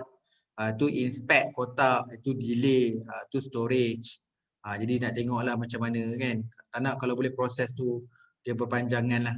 Nampak dia pendek kat situ je. Dapat je operation, terus kat transport jalan. Tapi ada yang kena pergi juga. Ini drawing lah. Kat bawah tu process description. Meat patty storage. Dah sampai storage, transfer to broiler. Okey, nombor 2. Okey, nombor 3 tu broiler je. Broiler corporate operation saja. Ini kira. Ni value stream mapping. Ni yang assignment yang you all kena buat. Value stream mapping. Where value is at the entire production process including the supply chain extended from customer back. Kita tengok gambar lah. Okay. Okay. Value stream mapping. Ni lah nanti you all baca lah yang kita dah bincang itu. Okay. Dia ada macam-macam kat sini bila nak buat mapping tu. Okay, ni contoh dia yang saya minta you all lukis tu. Lebih kurang macam ni lah. Rasa you all pun dah explore. So macam mana nak buat value stream mapping. So dari segi yang kat bawah tu kalau you nampak betul-betul dari segi value added dengan non value added. Tengok kiraan masa kat sini kita pakai day. So tengok dari satu pergerakan. Dia bergerak daripada supplier. Okay, pergi kepada machine. Kemudian dia pergi ke ship. Lepas tu sampai ke customer. Kat pertengahan tu adalah dia punya proses. Sama juga daripada supplier sampai customer. Bila sebut supplier sampai customer itulah supply chain. Okay, improve service productivity. Ini pun kena ambil tahu. So topik juga ni improving service productivity. Okay, so dia ada strategi, dia ada suppression, self service, postponement. Lepas tu ada focus, teknik. Ni teknik-teknik lah. Strategi kalau suppression, apa teknik dia? Structured service. Okay, kalau self-service so customer examine, compare. Okay, postponement, customizing and delivery, focus, restrict, the offering. Dia, yang ni memang dari istilah buku memang 4 ni lah. Tapi kalau tanya saya, customer ni macam-macam tau. Contoh je kan, buku kan. Yang penting isi dia. Tapi sekarang ni buku dengan covernya. Tak cukup dengan cover dengan kotak dia. Sekarang kan orang jual topi. Orang jual topi packaging tu yang nampak mahal. Nampak mahal macam nampak gah. Jual topi pun ada casing dia. Lepas tu ada kotak dia, ada stiker dia, ada boleh buat special edition punya label lagi. Jadi itu yang masukkan sekarang ni, improving service productivity. Dalam production, benda tu dia panggil increasekan cost. Kenapa kita nak jual topi, nak kena kotak bagai? Tapi selagi dia menjadi sesuatu yang menjanakan. Maksudnya dengan buat packaging tu orang ramai nak beli. Minyak wangi kan. Contohlah paling simple production nak bincang minyak wangi. Kalau minyak wangi tu kita dah buat wangi bagus pun, tapi kalau packaging kotak kena branding tak kena, apa pun tak jadi. Ambil contoh paling mudah. Saya selalu cakap dengan cerita dengan production. At least kita tahu kita buat perfectionist in term of product and processes. Tapi ada certain produk, contohnya adalah minyak wangi. So dia not just only dengan liquid atau air tu yang wangi. Dia something like bottle, packaging, unique, exclusive, dengan packaging, dengan price, dengan cara dengan price strategy, dengan everything, single thing memang kena cover. So menarik juga, siapa yang nak belajar bisnes memang menarik juga. Daripada jual benda yang single, you kena jual yang benda ada packaging. Ini contoh-contoh lah strategi yang ada lah. So nak improve service productivity, ada macam-macam angle yang you kena belajar lah. Kan? Contohlah jual burger. Jual burger tak payah packaging beria sebab dia akan tingkatkan kos dan orang lepas tu akan buang. So orang akan ada dapat tisu dan sebagainya. So orang tak expect more sebab makan habis. Tapi kalau macam minyak wangi ni something like bukan beli selalu dan nama wangi, so wangi semua kena combination ni semua kena positif. Dia tidak boleh semua benda orang takkan buang. Kotak sayang, botol sayang. Jadi sebab dia kena dengan tema dia. Yang tu kena belajar. Banyak benda yang kita kena belajar lah. Sometimes you kena belajar macam-macam lah. Sekarang dah ada video, dah ada magazine, dah ada macam-macam lah. So ni produk teknologi, just tengok je. So sekarang ni teknologi dah macam-macam. So kita pun tak go through subject operation management. Cuma just for your knowledge. So ada macam-macam lah teknologi, machine teknologi macam-macam lah, additive manufacturing lah. So macam-macam kalau gigi kilang macam-macam lah teknologi yang mempercepatkan proses. Kita panggil modern lah. Ni automatic. So sekarang ada FID. You pun dah tahu kat tool kan. Jadi dulu ada dah cepat dah ada touch and go. Kan. Lepas tu dah ada RFID lagi cepat. Jadi based pada detective So dia ada barcode dan dia boleh match dengan RFID lah kan. Okay, proses control. So sekarang dengan sensor. So kita memang kalau time-time kita ni banyak main dengan sensor lah kan. Sensor, everything. So cuba ambil contoh-contoh kan. Ambil contoh. Saya tak tahulah, saya pun kena deep lagi lah study pun. Contoh macam yang berlaku dekat yang baru ni kes kan, yang ferry tu kereta jatuh dalam air. Macam-macam orang cover. Berapa lama, itu nak belajar, itu dah namanya production, itu dah belajarnya proses. Kalau kereta, cermin tutup lah kan, kita pakai aircon biasa. Masuk dalam air, macam mana nak keluar? Sebab bila tengok dalam video tu kata less 20 second. Dan kereta tu akan tenggelam. So kalau you buka tingkap pun, berapa lama you kena keluar cepat. Saya tengok je kat situ, okay, ni dalam engineering, ini yang we are very particular. Sebab tu kalau dalam kereta ni you need to dual is ada dua tau. Contohnya buka tingkap secara elektronik dan buka ada tingkap secara manual. Dan bila buka tingkap manual, kan suatu masa dulu kita buka tingkap pusing lama kan satu. Jadi macam mana nak buka tingkap tu dengan cepat dan banyak benda lah. Kalau tanya saya macam mana orang nak keluar, sistem yang emergency tingkap 4-4 terbuka serentak dan sebagainya. So ada button ke, ada apa ke, that we call that technology. Dan teknologi tu bukan tinggi sangat, dia cuma mechanical technology saja. Tak tahulah lepas ni mungkin we need to learn how to, yelah, bukanlah kita kata kita duduk dalam air, tidak. Jadi bila berlaku macam tu, apa emergency nak. Okay, itu antara benda-benda yang kita kena ambil tahulah. Tapi itulah saya cakap dengan kawan saya, benda-benda ni sembang je musim sekarang ni lah. Orang nak beli kereta yang bila masuk dalam sungai pun kita boleh selamat lagi. Tapi in the end, nanti bila ada kereta tu dah siap, orang akan pergi pada harga juga. Itu je. Kalau tanya saya, kereta kat Malaysia banyak tak ada safety. Tapi orang tetap beli kereta tu juga. Kadang-kadang tu kata beling, kereta tak ada safety tu, tapi ramai orang beli. Tapi itulah because of price. Mampu milik. Itulah kita sekarang. Benda-benda keselamatan pun dapat duit. Jadi fikirlah sekarang in future you masa depan ni jauh lagi. Banyak benda yang aspek keselamatan, orang keselamatan sekarang orang dekat dunia ada benda lagi penting daripada keselamatan lah untuk hidup. Tapi kalau dekat barat, dekat luar negara, keselamatan tu dia sanggup bayar lebih untuk dapat keselamatan yang lebih. Kita kat Malaysia belum lagi. Bukanlah saya ambil secara average lah. Okay, ini vision system and ini benda-benda lain lah bila complement dengan teknologi, robot dan semuanya lah. Nanti you all tengok nanti. Okay, flexibility. Yang ni lah flexible manufacturing system. Tak apalah, benda ni tinggi sikit lah. Once you dapat faham flexibility pun dah cukup okay. Ini benda-benda advanced teknologi lah. Gunakan komputer, integrated manufacturing, CIM. Benda ni kena masuk kilang baru best. Kita nampak macam canggih kan, tapi sebenarnya apa yang you tengok dekat gambar ni, apa yang berlaku kat kilang lagi much advance lah. Okay, proses design. Okay, sebelum saya pergi masuk topik location, ada soalan nak tanya? Sorry saya laju je. Ni tahu dengar soalan tahu-tahu sedap je. Ada soalan nak tanya? Okay ke semua?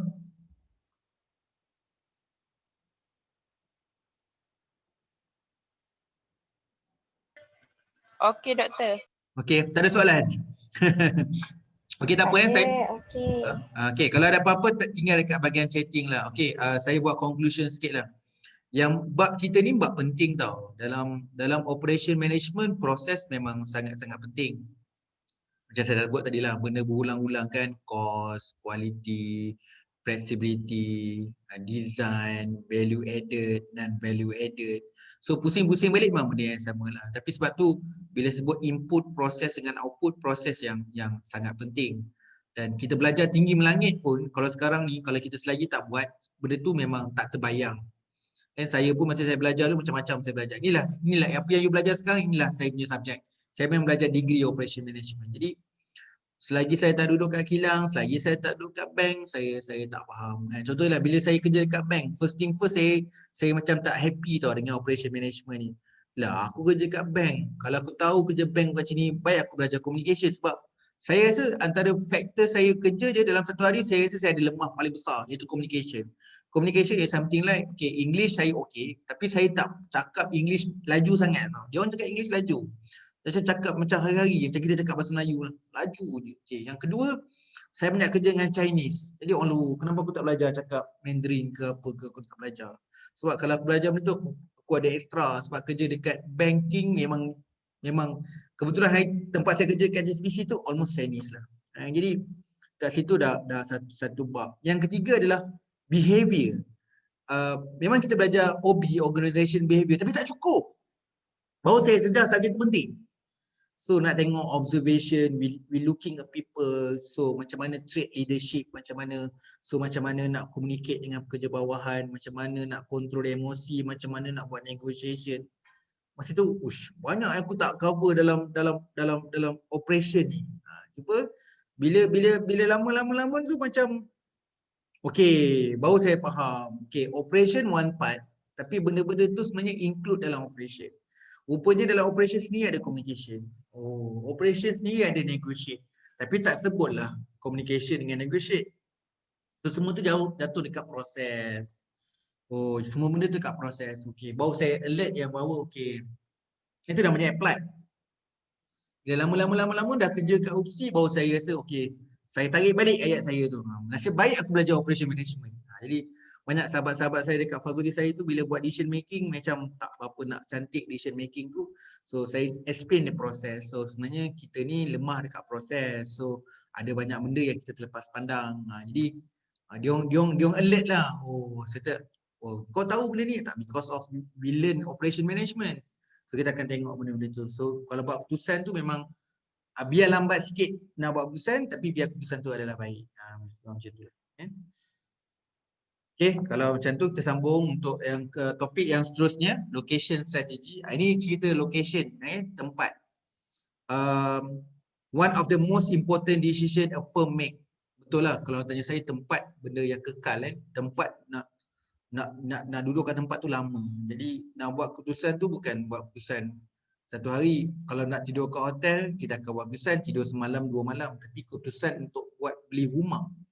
Rumah bukan main-main tau. Rumah bukan main-main. So kalau you buat pinjaman, dia sampai you pencet. Saya silap kalau you all muda okey lah. Tapi kalau tanya saya, semua menghampiri pencet.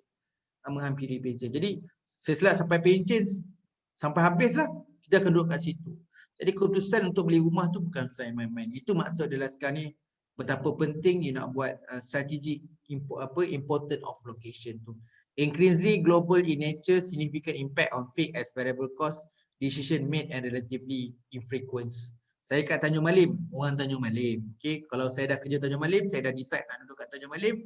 So Tanjung Malim memang selama ni saya zaman bujang dan awal kerja saya semua kat KL.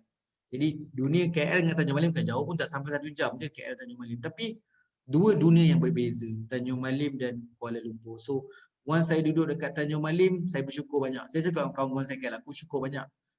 Kau kat KL kita nak beli rumah, struggle nak beli rumah. Rumah mahal. Aku duduk kat Tanjung Malim, first house aku beli 189,000 je. Saya nak cerita lah, memanglah harga tu mahal 189,000. Tapi kalau you compare dekat KL 189, rumah flat pun tak dapat. Saya silap rumah flat pun tak dapat. Jadi saya kasih dapat lot banglo kot. Bukanlah kata suatu masa tu tak pernah mimpi pun ada rumah banglo. Tapi duduk kat Tanjung Malim, you can get the price. Dapat banglo. Itu pun kat Tanjung Malim pun ada yang duduk, contoh kat rumah, duduk kat Peronton City memang tak dapat lah. Jadi macam saya memang saya buat decision making jadi buat keputusan. Aku beli rumah untuk apa? Nak tengok jiran, nak tengok space rumah, nak tengok bumbung rumah. Sebab antara ramai orang tak kerja adalah bumbung rumah. Antara lantai ke ceiling atas itu perlu di measure. Kalau masuk rumah, tinggi lah ceiling dia, itu maksudnya bagus. Maksudnya dia kena ada apa? Dari segi kos rumah tu mahal lah. Jadi kena bata lebih. Jadi costing rumah tu mahal. Sebab nak ceiling tinggi, dinding kena tinggi juga. Jadi tu keputusan saya lah. Tapi rumah baru sekarang ni memang ceiling tak tinggi. Sebab tu orang curi-curi simen, curi bata.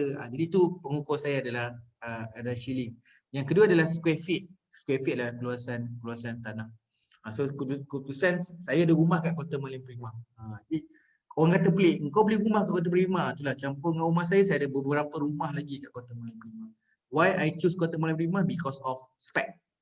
Itu je. Harga murah. Kalau compare, kalau you Tanjung Malim, Kota Malim Prima 189,000. You pergi Proton City, saya silap 2 kali ganda. Rumah lagi kecil tapi lagi mahal. Tapi kenapa orang Tanjung Malim tak beli dekat Proton City? Kenapa tak beli kat Kota Malim Prima? Sebab Proton City cantik. Tapi Proton cantik tidak memberi kesan apa-apa. Sebab Tanjung Malim ni dah cantik. Orang duduk Tanjung Malim, cantik Tanjung Malim bukan pada rumah. Dia cantik Tanjung Malim adalah natural dia.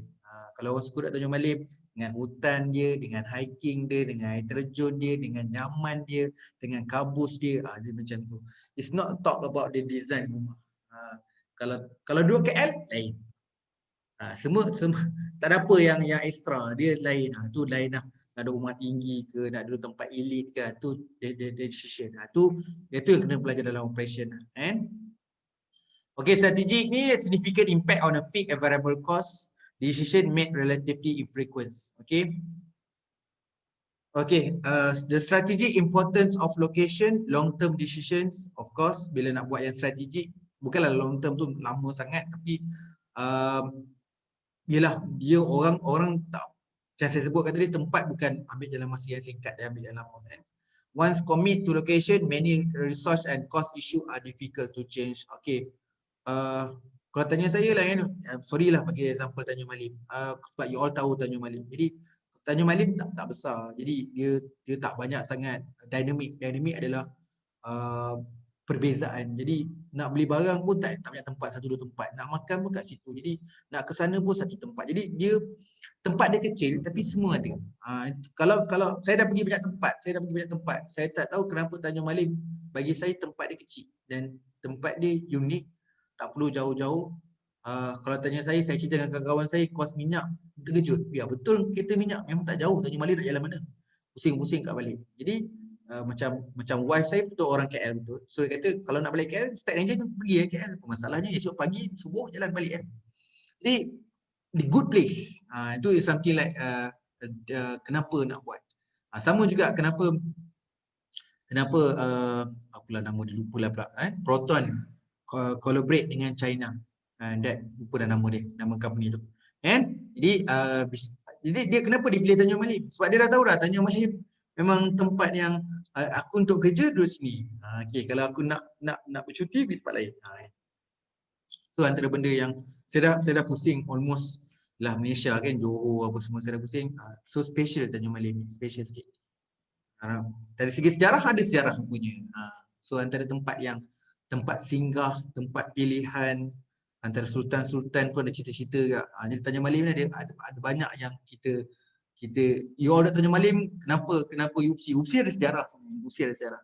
Kalau tanya kenapa MPXI kat situ, kenapa jadi kenapa Tanjung Malim. So banyak dari segi reason lah.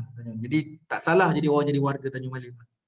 Bukanlah saya bangga kata Tanjung Malim bagus, tak. It's something like ada factors yang orang rasa pelik kan. Kalau di Perak, kalau kata di Perak, dia banyak daerah kat Perak. Kenapa Tanjung Malim yang dekatnya KL tapi dia punya market value tanah dia rendah, murah. So saya kata dengan dia, ajakkan kawan, kau nak dusun durian tak? Tu dusun durian Tanjung Malim. Tanam durian Tanjung Malim, durian Tanjung Malim rasa dia lain. Kau tahu tak harga tanah murah? Ya apa Tanjung Malim murah? Tu antara benda-benda. Tak, ke area ni lagi mahal lah. Tu special Tanjung Malim ni masih lagi belum pecah lagi. Okay. So location dengan cost is something like macam yelah of course lah, tempat yang strategik you nak invest. Jarang lah. Ini keputusan yang paling tepat. Tempat yang strategik, cost rendah. Okay. Itu dalam perniagaan banyak orang buat macam ni. You kena tengok measure you punya location. Sebab tu tengok sekarang orang kan banyak kan dalam satu kedai ada bisnes lain. Dalam satu kedai orang jual sate orang lain. Dalam kedai tu orang jual nasi lemak orang lain. Yang owner dalam kedai tu buat air je. So macam mana dia cut cost.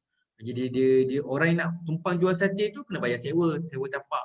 So penyudahnya owner kedai dah tak payah pening nak bayar sewa kedai. Jadi sewa kedai dia free lah sebab orang dah bayar. Jadi consider dia untung je jual air. Orang makan sate nak minum air juga. Dia tak bagi orang lain jual air. Nampak tak dia punya konsep? Dia nak dapat margin profit yang tinggi. Macam saya sendirilah, saya pun ini betul-betul saya buat. Okey, saya kat tempat, kalau kat Kaizen tu saya ada training center. So sewa dekat situ almost dekat RM4,000 sewa kedai. Murah lah, compare KL takkan dapat RM4,000 tu. Saya 2 biji kedai, atas bawah. Maksudnya atas 2, bawah 2, 4. Jadi dalam RM4,000. Tapi saya ada buat sewaan training. Training satu hari dalam RM500. Bermaksud kalau saya dapat 8 training dalam masa sebulan, 8 training saya ada banyak tempat, banyak bilik tau. Bukan satu bilik, ada banyak bilik. Ambil 8 kali je. 8 kali dah cover dah duit sewa. Jadi saya tak pening sewa kedai. Jadi kalau macam Sabtu Ahad, ada orang sewa 4 bilik. 500, 500, 500 dah RM2,000. Okey, jadi minggu depan pun orang sewa lagi. Ataupun tak sampai minggu depan, hari Ahad pun orang sewa lagi 4 bilik. Orang nak buat training lah apa semua. Sabtu Ahad je, dalam 2 hari je, saya dah boleh cover sewa untuk sebulan. Jadi saya tak perlu bayar sewa dah. Okay, saya pening fikirkan macam mana nak bayar duit gaji staff. Okay, saya buat satu training. So satu training tu ambil satu market yang besar. Katalah kita buat training hujung bulan lepas orang dapat gaji. So dah profit training tu lepas semua duit gaji. Lepas duit gaji. Okay, macam mana saya dapat idea tu adalah banyaklah kan. Idea tu berdasarkan pengalaman, dan salah satunya yang senang you all nak faham adalah Tony Fernandez. So Tony Fernandez memang macam tu. Dia fikirkan how to reduce a cost. Dia nak fikirkan nak selesaikan tutup kios. Dia nak settle cost dengan cepat. Aku nak buat bisnes ni, aku fikir cost dulu. Berapa lama aku cover cost? 1 hari. Jalan.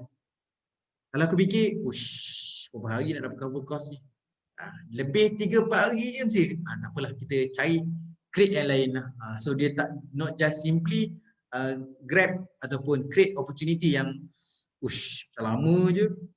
Macam saya sekarang ni memang saya sakit sikit lah. Pandemik kan, mana ada orang nak sewa tempat dan sebagainya. Okay, that part saya learn. Saya tak belajar alternatif. So, apa alternatif saya nak buat? Jadi beratlah. Type of business saya tak fikirkan jika berlaku macam ni apa. Jadi kena fikir lah. Faktor that affect location, decision, globalization add to complexity, drivers of globalization, identify key success factor. Okay, yang bawah tu identify key success factor, mungkin first time dengar Key success factor adalah bila you ada sesuatu peluang ataupun terbalik, critical, so you identify which one yang critical ataupun yang mana satu yang terbaik peluang dia. So you need to rankingkan mana satu yang terbaik tu atas sekali, you list down. So bagi saya apa-apa saja keputusan you kena list down. Nampak macam simple kan? Tapi apa saja you kena jot down, you kena list down. So mana satu dan you kena identify which one yang the best decision. So you kena ranking kan. So nampak macam kelakar kan? Benda ni congak je tak? You need to list down that you know that. Okay, location. Ni contohlah country decision, pilih negara, lagi apa decision, region, community decision. Kalau tanya saya, untuk you all, untuk level kita lah, kita fikir pasal rumah kedai. Rumah kedai, contohlah. Nak meniaga kan, rumah kedai. Macam mana rumah kedai? So sekarang ni banyak iklan rumah kedai. Nama, kenapa rumah kedai? Okay, macam kita lah. Kita tak sampai sangat lah. Rumah kedai bawah, atas duduk atas. Kita masih lagi belum rasa. Tapi kalau you perasan, dekat Tanjung Malim ada beberapa contoh yang bagus tau. Sebelah Maybank, kalau you perasan kat Pekan, sebelah Maybank sekarang tu ada 7E, sebelah Maybank sekarang ada 7E. Kalau sebelah 7E tu ada satu kedai perabot Chinese, apa nama dia? Liao, salah sebut. Kedai tu perabot dia kat bawah, tingkat 1 dan tingkat 2, tapi dia design dalam tu sekali dengan rumah. Itu contoh macam mana dia buat rumah dan kedai. Kalau dekat Pantai Timur lain. Pantai Timur sama macam kat Indonesia lah. Macam di Kelantan, di Terengganu. Ni contoh saya pergi di Kelantan dan Terengganu, dia orang punya consider tanah. Orang-orang belah Kelantan, Terengganu ni dia orang ada banyak tanah. Jadi depan kedai, belakang rumah. Banyaklah. Kalau mostly pergi dekat Kuala Terengganu sendiri, dekat tengah-tengah bandar tu pun ada yang buat macam tu. Jadi kalau you pergi kat Bangsa, dah balik. Kat Bangsa, kalau rumah tepi jalan tu dulu rumah jadi kedai. Jadi konsep dia something yang kita kena belajar lah, rumah kedai. You kena cari satu konsep kedai yang akan boleh jadi rumah. Tapi kena buat decision. Jadi kalau kat Proton City tu kan banyak rumah kedai, kan you duduk rumah atas seorang-seorang pula, jiran tak ada kan, lagi bahaya, safety tu bahaya. Jadi condition, location yang menarik untuk dapatkan duduk rumah dan kedai. Contoh. Kalau tanya saya, zaman saya muda saya fikir macam tu. Aku nak beli rumah kedai sekali. Itu pernah saya cakap banyak orang. Zaman saya muda umur 20 tahun saya cerita dengan orang. Aku satu masa nanti aku nak beli kedai dengan rumah sekali. So bawah kedai, atas rumah. Selalu fikir. Cuma sekarang ni jelah jadi bersyarah kan dia tak fikir ke situ sangat lah. Tapi kalau tanya saya susah. Memang susah nak cari tempat. Tapi ada. Tapi kita nak cari juga. Kena cari lah. So Malaysia punya design tak macam tu sangat lah. Tapi kalau tengok adalah kat Indonesia ada buat, dekat Kelantan, Terengganu saya jumpa banyak yang buat. Masa di negeri lain pun ada juga lah. Dia bukan dia ada masalah dekat majlis daerah pemandaran, dia ada consider dia. Ada setengah rumah kedai dekat dengan perumahan. Kalau tanya saya antara tempat yang saya suka sebenarnya dekat Proton City. Tapi tak tahu kenapa Proton City tak hidup. You perasan dekat rumah kedai dekat Proton City yang dekat dalam Proton City tu ada rumah kedai. Tapi tak tahu kenapa rumah kedai tu sayup. Dia macam tak apa-apa nak jadi. Kalau tanya saya dia jadi macam island. Kat situ paling sesuai. Bawah rumah kedai, atas tempat tinggal. Buat betul-betul rumah ke atas elok-elok lah. Jadi parking ada, space ada, dikelilingi oleh rumah, safety pun ada polis bantuan ada. Saya tak tahu kenapa tempat tu tak jadi. Itu faktor segaklah tempat tu. Rasa pelik. Itu satu benda yang saya banyak kali buat kawan. Wish, ini island, bawah kedas, atas rumah cantik ni. Tapi tak berlaku. Saya cerita dengan kawan saya, benda tu tak berlaku. Betul pelik ni. Bukan pelik lah, something like we need to study lah. Kan? Mungkin orang yang duduk Proton City bukan orang sini. Jumaat ni malam je semua keluar. Semua balik KL ke mungkin tempat singgah je. Jadi tempat ni tak apa nak okey sangat. Dan tempat ni tak eksklusif. Jadi orang Tanjung Malim tak keluar malam. Dia balik makan kat rumah. Dia susah lah. Dia kena dapatkan ekosistem yang bagus baru tempat ni hidup. Contohnya. Tempat tinggi. Tempat rumah kedai tu tinggi. Memang orang kata memang pulau yang cantik. First time saya dengar kawan saya datang, ni island. Jadi kalau kawan saya cakap island tu kau punya pemikiran jauh ke depan ni. Betul lah, kalau aku ada duit aku beli semua kat sini. Betul, aku ada duit aku beli kat sini. Tapi itulah, mahal tak mahal? Apa? Bawah 300,000 je rumah kedai. Murah ni. Kalau ada juta, settle lah. Kau tanya saya. Itu contoh bila cerita pasal location dengan decision, dia kena betul-betul match lah. Okey, bila nak buat satu sistem macam just in time ni, proximity dengan market just in time, kita kat Malaysia agak baik dekat automotive especially, tapi we tak boleh meet lah kita punya drastic demand lah. Macam kereta kat Malaysia ni demand tinggi sangat lah. Kadang-kadang production pun kadang-kadang dia punya waktu peak tu sampai tak cukup 2 tahun kena tunggu order. Tapi bila dalam stagnant sampai slow sangat, macam production pun jalan slow sangat. Jadi dia betul-betul kena flexibility. Jadi kat sini adalah flexibility lah. Flexibility ada pro and con je. So bila ada masa kita perlukan ramai pekerja, ada masa kita tak perlukan ramai pekerja dan mungkin kita akan buang pekerja. So bila once you nak start balik production laju, you ambil lagi pekerja. So bila ambil pekerja yang banyak, so kena train balik, costing lagi, turnover tinggi. Tu masalah dia lah. Tapi kalau tanya saya, kita tak boleh control a customer. Malaysia, kalau tanya customer is king, Malaysia lah. So kalau tengah nak, kena layan. Kalau rasa tengah tak nak, pandai-pandai lah kita kena fikir. Itu the challenge part of the production dekat Malaysia lah. Okay, kemudian high transportation cost, itu benda-benda lain lah. Banyaklah, dia macam ni lah. Kalau kita gunakan, katalah saya nak outsource transport.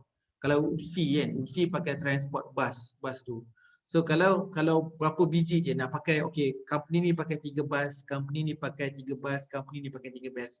Dengan alasan kita nak diversify kan jenis-jenis bus supaya kita boleh tengok sama-sama setiap orang tu akan kompetitif, dia akan bersaing secara sihat.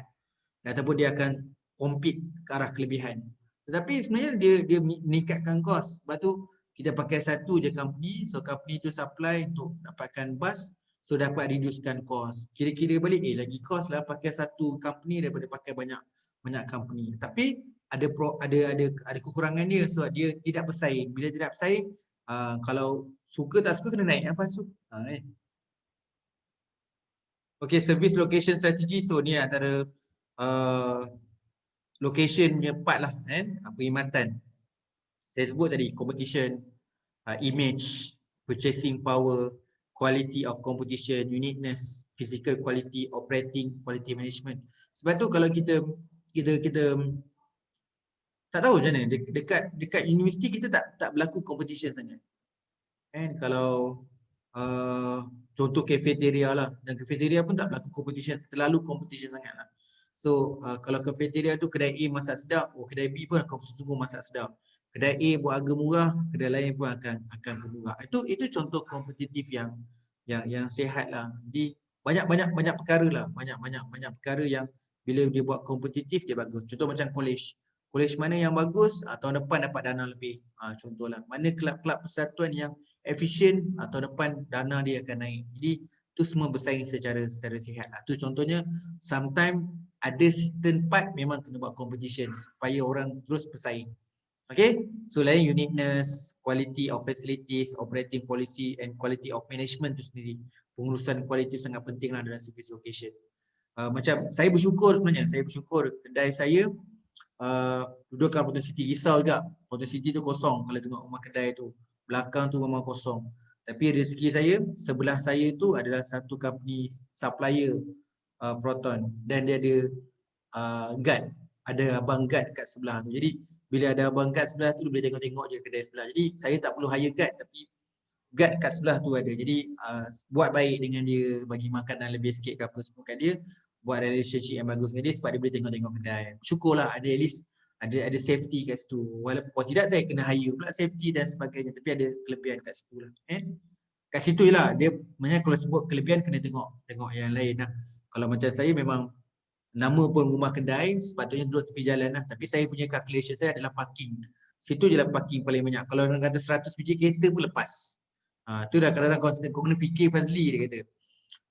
Apa lagi kau nak buat? Sini parking 100 biji kereta pun lepas, apa nak kena buat? Itulah. Tapi jelah Tanjung Malim, Potong City jalan mati. So tak banyak boleh buat. Kalau ni dekat Bangsa, kan. Kau tak habis-habis Bangsa. Yelah tempat kita bermain. Jadi kita tahu dekat Bangsa tu ada circle of, kalau buat kat sini memang orang datang ramai, orang senang datang. Physical qualities of facilities and neighboring of business, operating policy and quality of management tadi lah. Okay. Ni geografi, GIS. So sekarang ni apa-apa semua adalah contoh sekarang ni pakai drone. Drone ni sebenarnya one of the tool of GIS lah. Jadi nak measure tempat, tengok location dan sebagainya. Minta maaf lah, ini kuasa Tuhan juga sebenarnya. Tapi yelah kita nak tengok juga kawasan tu kawasan banjir ke, kawasan ni ada tanah mendap ke, kawasan ni ada masalah dari segi banyak cuaca, masalah sumber, masalah keselamatan, masalah benda-benda lain lah. Jadi so GIS ni one of the important juga lah. And sahabat-sahabat semua pelajar-pelajar saya semua yang duduk di Selangor, duduk di Pahang, duduk di Terengganu, Kelantan dan Johor, Perak dan semualah dekat Malaysia yang mana terjejas dengan banjir tu, harap bersabar je lah dengan ujian yang kita hadapi sekarang. Okay, GIS lah Okay, ni sama lagi innovation McDonald. So tengok McDonald dia punya kronologi dia. Dulu duduk di luar, macam kedai makan duduk kat luar. Kemudian ada drive through window. Lepas tu dia tambah breakfast. Lepas tu dia tambah tempat-tempat bermain. Lepas tu dia redesign kitchen supaya orang sendiri boleh tengok kitchen tu. Kemudian ada kios, self-service kios. Now 3 spread dining section. So dia kan kita sos ambil sendiri. Belajar lah benda tu, belajar. Kalau tanya saya, kalau siapa buka kedai makan, boleh belajar sebab dia ni McDonald, KFC dah lama kan. Jadi so kenapa dia zaman tu berubah? Semua tu memberi pengurangan. Saya pernah cakap dengan kawan-kawan saya, tak payah pening-pening. Orang dulu dah pernah fikir dah. Kenapa duduk kat luar, kenapa buat drive thru, kenapa nak buat breakfast. Jadi semua ada reason untuk meningkatkan kepuasan, customer requirement, nak meningkatkan profit. Tak payah pening-pening nak buat satu yang pelik-pelik. Jadi kita belajar pada apa kejayaan orang. Lepas tu baru kita add on. 7 major innovation. So 7 dia buat. Banyak-banyak tu 7 je yang practical. Yang tadi itulah. 1, 2, 3, 4, 5, 6, 7. Okay. Redesign 30 outlet around the world. Maksudnya dia dah dapat satu style, dia dapat 7 ni, dia apply satu dunia. Apa lagi? Oya hotel tu. Dia buat satu hotel, dapat satu konsep, yang ni yang terbaik konsep dia, terpakai satu dunia konsep dia. Itu yang saya kata kita kena belajar tu. Tu dia panggilkan innovation lah. Menyelesaikan masalah dan dia boleh pakai untuk ke semua. Tapi berapa lama dia dapat ke benda ni? Daripada tahun 1950 sampai kepada 2004. Berapa lama kat sebenarnya? Dekat 50 tahun nak dapatkan revolusi tu. Okey. Ni kesenambungan tadi lah, design tadi. Ni untuk consideration. Ni boleh baca lah. Office layout, ada retail layout, warehouse layout. Ni yang you buat value stream mapping tu layout lah. Sebab tu saya pilih tajuk visual stream mapping tu sebab visual dan value. Ada bagi masa bagi value, ada bagi visual. So kat sini you boleh explore. So ini saya skip lah. Ini good layout, consider material, everything lah. Kalau tengok kilang kat Malaysia, berbeza design kilang dulu. Kalau nampak sekarang ni kilang memang dia consider dia macam dia structure tu kuat. Dinding pakai dinding biasa dah. Suatu dulu orang buat hotel pula. Buat kilang macam dengan batu bata semua apa semua. Tu tengok kilang sekarang. Dia tengok kat Proton City macam mana bangun kilang sekarang. Dia tengok dekat-dekat mana-mana lagi, dekat-dekat banyak kilang baru. Orang buat kilang baru macam mana. So orang dah fikir dah layout, orang dah fikir dah costing. Beza orang design kilang dulu dengan kilang sekarang. Tapi bagi saya kilang dulu lagi selesa. Lagi selesa dengan tapi kilang sekarang ni memang dia betul-betul cut cost lah. Maksudnya dari segi keselesaan, kilang lama lagi selesa daripada kilang baru. Tapi dari segi cost, menang kilang sekarang. Okay, ini dari segi menang 5 helpful idea. Location, high draw, kan banyak kan kalau you tengok dekat Tesco dan sebagainya macam mana dia buat. Kat situ lah dia punya display, dekat situ juga dia buat macam dia punya storage, buat tingkat tinggi-tinggi. Tapi itulah kalau you tengok dekat YouTube pun, kalau tak ada forklift, kita panggil forklift yang bawa kereta tu, kalau gagal susun ni kalau tak berjaya jugalah. Macam-macam lah sekarang ni. Tapi menarik. Bila pergi window shopping tu, pergi mana-mana tu, tengoklah. Kalau macam saya kan, saya cakap dengan my wife, kalau zaman muda tu, kita Mid Valley tu, kita katam relax je. Tapi zaman sekarang ni, rasa Mid Valley bagi saya terlalu besar dan tak tahu nak, kalau turun-turun kereta, tak tahu nak pergi mana dulu. Jadi something like macam, not our age lah, tapi something like, macam mana nak layout kan kat situ jadi friendly lah. Tapi kalau tanya saya tak perlu friendly lah, something like dia punya target segmentation pun clear. Untuk orang muda kat mana, yang orang nak pergi kat butik kat mana, saya dah go through on there lah. Tapi kalau tanya saya, Mid Valley boleh still lagi increasekan strategi punya location. Dia tak maximize lagi, jadi dia boleh maximize sekali lagi. Dia cuba buat macam pulau, sini area sini, area sini, area sini. Tapi kalau dari segi in term of costly dan profit, dia tak nampak cantik lagi. So dia pun still tengah learning proses layout yang bagus supaya dia dapat maximizekan profit kat situ lah. Ini contoh store layout, ramai kan. Saya ada juga student-student master saya memang kerja bidang ni. Contoh seorang tu kerja dekat Jasco, dia kata ini memang mainan saya lah. Habis-habis saya setting layout supaya nak pastikan space yang saya ada tu betul-betul betul-betul fully utilized dengan practical. So ni service space, orang sewa tempat macam saya kat Kaizen memang saya ada buat untuk nak buat seminar, nak buat kelas, nak buat meeting, semua tu boleh sewa lah. Ni warehouse pun ramai sewa. Macam warehouse Proton sendiri dulu kat Shah Alam, nama je kilang Proton tapi sebenarnya dia sediakan warehouse untuk produk-produk lain. Susu. Produk susu. Jadi susu tak ada tempat. Jadi dia tumpang warehouse dekat Proton. Produk-produk dari China. Contohlah macam macam-macam lah produk elektronik, elektrik. So dia parking dekat Proton. Jadi orang dah sediakan space warehouse dekat satu-satu kilang. Kita ada kilang, kita sewakan. Itulah maksudnya. Itu pun kena belajar lah. Sebab you ada sesuatu, biarlah kita ambil besar, tak apa. Tapi kita boleh ruang, kita boleh sewakan. Kan? Macam orang pergi kedai makan kan. Kalau tanya saya pergi kedai makan sekarang ni, bang, kenapa abang punya kedai kat belakang bang? Bahagian depan tu aku nak sewakan kau. Oh pandai ya bang. Jadi orang nak berniaga store burger, kau duduk depan. Kau duduk depan tak apa. Kau depan. Abang punya kedai belakang tak apa. Jadi dia tahu, okey, kat depan tu orang nak beli burger, haus lah pula. Kau beli air kat kedai abang tu. Takkan beli burger, abang tu jual mi goreng. Kedai makan antara part yang paling mudah kita belajar lah. Material handling cost apa you baca lah. Ini contoh warehouse storage. Ni guna teknologi lah. Now automatic storage ni memang kalau kita kat Malaysia masih lagi kita masih lagi peringkat sederhana lah. Kalau kat luar negara, kalau belajar apa ni degree logistik ni memang you boleh pergi jauh lah. Contohnya. Ni cross docking tengok ni. Tengok dengan gambaran inbound outbound. Jadi location sangat penting. Kat mana kereta masuk, barang masuk, kat mana barang keluar. Yang ni nampak macam senang je gambar aja, tapi orang duk hilang dia tahulah nak susun. Sepatutnya kat sini, kat sini. Dekat hospital pun sama. Doktor mengeluh, penat dia daripada satu patient ke patient. Apa aku jalan jauh sangat? Kenapa aku tak macam ni? Orang kedai photostat, mesin photostat jauh sangat meja dengan tempat photostat. Lalas tak. Ni meja kau, mesin photostat duduk sebelah. Jadi itu semua benda yang kita dah belajar dalam downtime. Random stocking, ni memanglah kita nak buat random check dan sebagainya, ini normal lah. Customize, okay, bila orang nak customize, kita customize. So fix position layout. Kalau tengok ni, you tak tengok lah, saya memang buat research pasal healthcare.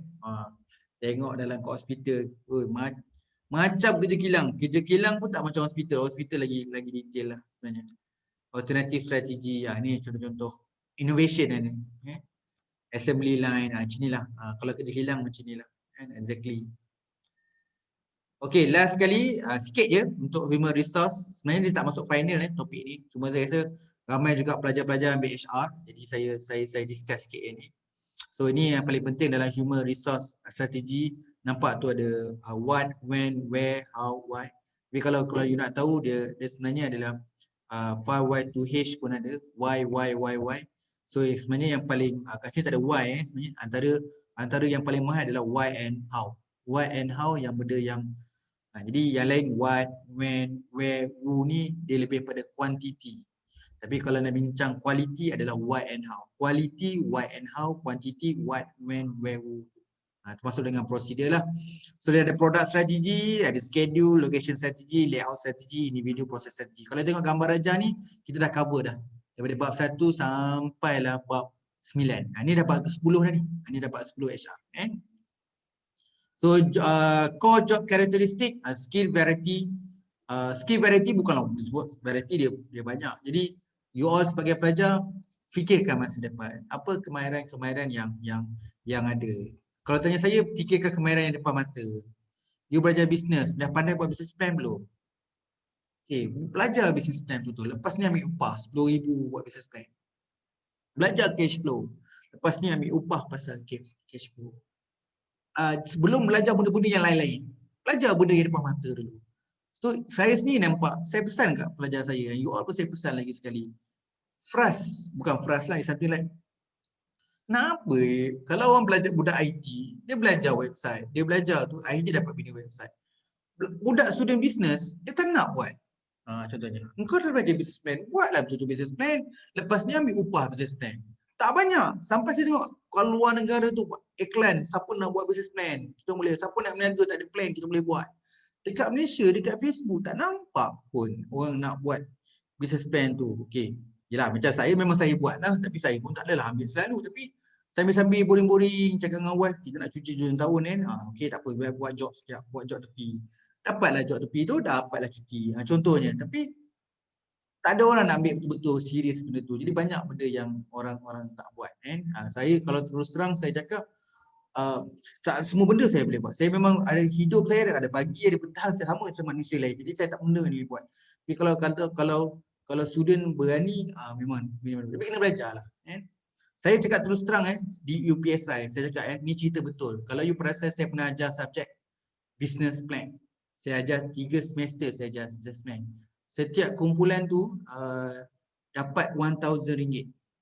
Itu very basic, belajar dalam koopsi je. Saya kata mana-mana pensyarah yang kalau nak buat business plan, boleh panggil pelajar daripada kelas saya. Dalam kumpulan dalam 3, ada 2 orang, ada 3 dan 4 orang. Dan dengan syarat pensyarah tu kena bayar RM1,000 dekat pelajar. Dan pensyarah sanggup bayar dekat pelajar untuk buat business plan. Itu dalam opsi je. Kan? Cuma student je macam dia bayar RM1,000, kita boleh buat ke? Kita je yang tak bersedia. Tapi kalau tanya saya, orang bersedia untuk bayar. Sekarang pun pensyarah kat UPSI tu, kalau saya sebut dia, saya pula risau. You all tak nak buat. Tapi kalau tanya saya, pensyarah memang nak business plan. Tapi kita punya business plan pun kita tengok lah. Saya tengok studio business plan lah. Ini bukan business plan lah. Habis-habis SWOT. Ini business plan bukan macam ni. Jadi kena belajar lah macam mana nak buat business plan yang betul. Cash flow contohnya. Macam mana. Banyaklah benda-benda yang boleh belajar. Itu zaman skill priority. Job identity, job significance ialah kerja yang bersesuaian dengan kemahiran pengetahuan yang kita ada, attitude, autonomi dan feedback. Jadi maklum malas. So ada orang kerja macam dia perlu ada respon, dia kena ada positive respon. Okay. So ni self-direct team, group empower individu working together. Kadang-kadang orang bekerja sebab sukakan team, so selalu positif, selalu motivate. Maybe organize, long term, short term. So kita senang perubahan. Jangka pendek pun okey, jangka panjang pun okey. Efektif kerana ada empowerment. Empowerment ni kita beri hak untuk orang lain untuk buat keputusan. Beri hak untuk orang membuat tindakan. Itu namanya empowerment. Ensure core job characteristic. So tu pentinglah kerja-kerja yang kita kena jelas. Apa saja kita buat tu memang kita jelas apa nak kena buat. Okay, meet individual psychologist need. Tu pentinglah. Walaupun tak semua orang dengan mudahnya boleh faham tentang psychological needs. Psychological needs tu maksudnya fahamlah kehendak orang, keperluan orang. Tapi kita berusaha ke arah itulah. Lama-lama kalau benda tu rutin, standard, memang benda yang sama je. Okay, lain-lain tu maximize effectiveness and manager shoe. So ni manager lah. Ni awak boleh baca nanti. Benefit team and expanded ni sama juga. Improve quality of life, improve job satisfaction, increase motivation. Dia macam ni tau. You bayangkan, okay, bila you nak dah kerja nanti, aku ada kawan lah, ada kawan dekat Penang. So aku dah pernah kerja dengan dia. Aku tahu dia punya quality kerja macam mana. Aku dah biasa dah, aku ada chemistry dia. Tu contoh. Sekarang kita ada kawan siapa? You ada kawan siapa? Ada kawan siapa? Saya pesan kawan dia, bro, kau ada kawan siapa yang kau percaya kat dia, kau kenal kat dia, kau pernah kerja teamwork dengan dia. Tak ramai. Baru tak kau sedar bahawa sebenarnya kau tak ada satu konsep team yang bagus. Contoh kalau lecturer, kau ada kawan tak kat UM yang kau tahu, kau yakin kalau kau turun kat UM, kau boleh collaborate dengan dia, kau boleh kerjasama, kita ada toleransi, boleh duduk bincang. Tak ramai aku ada. Tu maksudnya. Mungkin orang tak nampak benda tu, tapi benda tu sangat penting. Develop skills dari segi team tu. Saya memang, kalau pergi tempat orang, kita fikir aku kena cek orang untuk berkawan, untuk kita start rapport dan teamwork. Jadi supaya kita pergi mana-mana je, ada je orang yang kita boleh collaborate lah. Ergonomic. Now, bila sebut safety, salah satu ergonomic lah. So, tak nak injured, tak nak injured, tak nak ada berlaku kemalangan, accident dan sebagainya. Everything, semua tindakan. Nak mention photo state pun kena ada cara. Bongkok macam mana, cara nak buat kerja macam mana. Sebab tu kalau namanya SOP dengan work in progress. Kalau dekat hilang memang ada gambar. Step 1 buat apa, step 2. Semua dekat equipment, machine tu semua ada proses dia. Ini contoh satu proses. Ergonomik macam-macam lah. Ini pun ergonomik lah. How to monitor. Ini contoh lah. Operatornya part. Ini pun satu contoh yang kita kata standardized process chart, activity chart.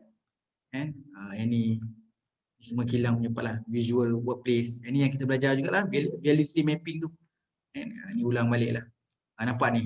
Ada dari segi pinggan. Ini biasa sangat kan. Ada dari segi goal, actual, set kita punya target.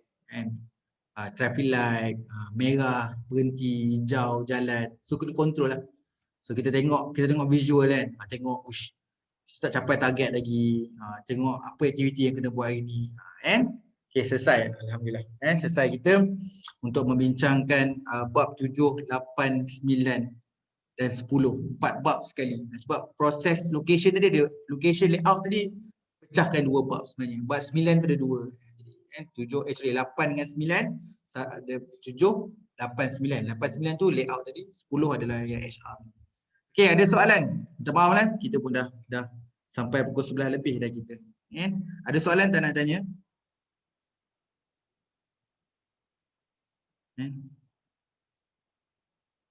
Dah. Ada ke tak ada semua ni? Ke dah mengantuk dah, semua dah tidur dah?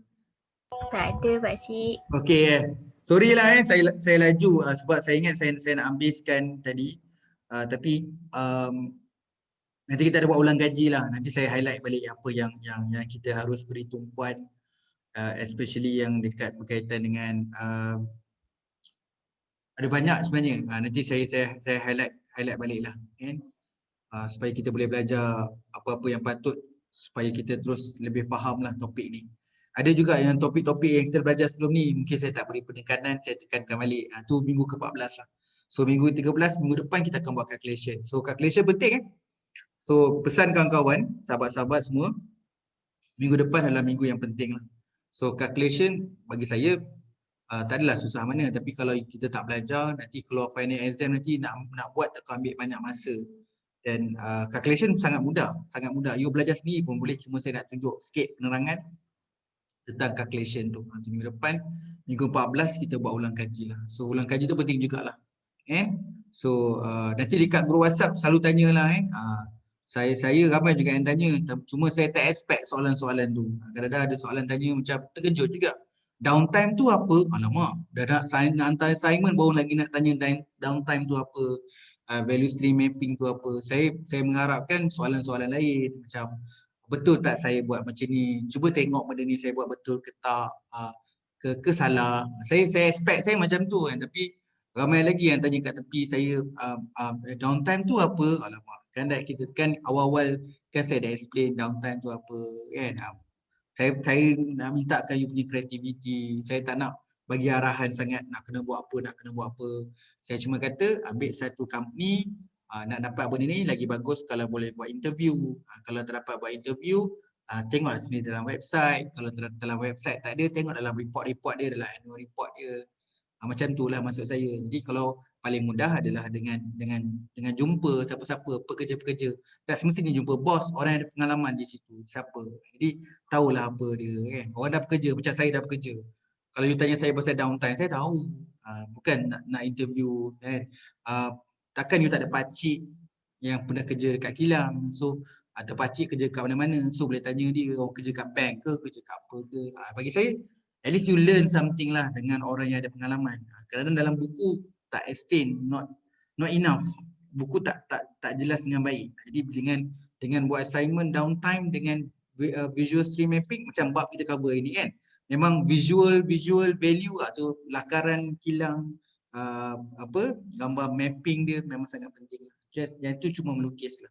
Cuma melukis tu kadang-kadang yang saya tunjuk dalam slide ni macam tak apa nak best sangat lah. Saya yakin kalau you Google dapat lagi gambar-gambar lagi best. Ya, ada soalan semua? So assignment kita target sekarang ni sampai hujung bulan lah. Sampai hujung bulan 1 lah. Tengoklah macam ni. Kalau tanya saya lah kan tak ada siapa-siapa kacau.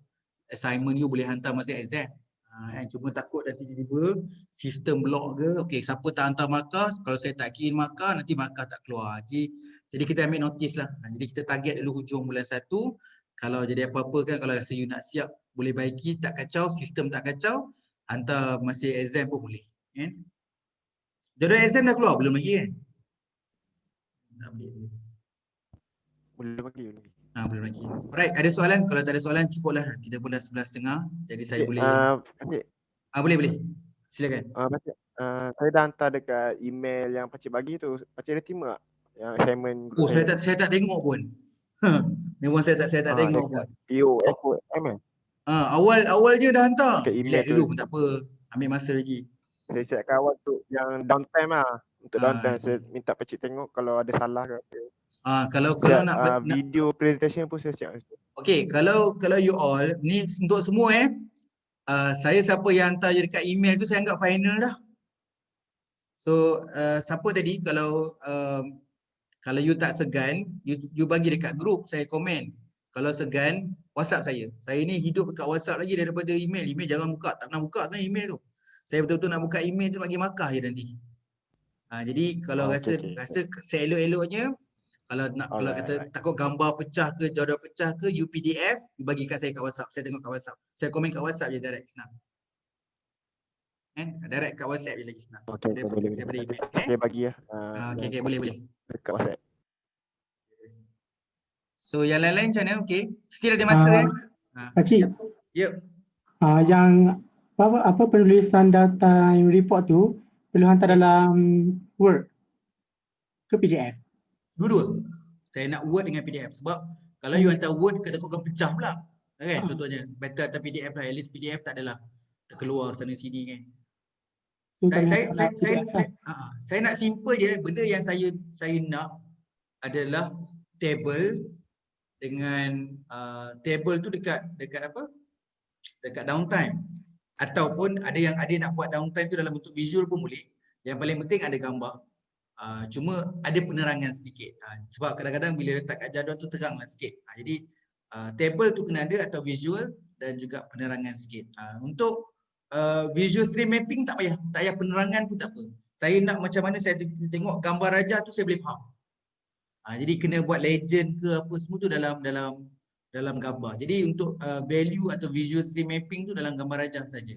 Tapi untuk downtime tu mungkin terpulang kalau downtime tu kalau letak jadual saya boleh faham. Tak payah nak buat apa, letak jadual pun dah cukup dah. Macam tu lah. Tapi you faham maksud saya, dengan nak bagi markah 60 markah 2 assignment tu kena bersungguh lah. Ni bagi dua-dua A4 size, satu jadual, satu muka surat downtime, satu muka surat dekat visual stream mapping. Macam mana you nak bayangkan kalau nak dapat 60 markah untuk dua tu je. Termasuk presentation lah. Sorry. Ada sikit maksud saya. Kalau saya tengok, ni tak tahu hujung pangkal kan, adalah intro sikit ni apa, syarikat apa ke, macam tu. Yang tu gunalah kreativiti sendiri. Okay, ada soalan lain?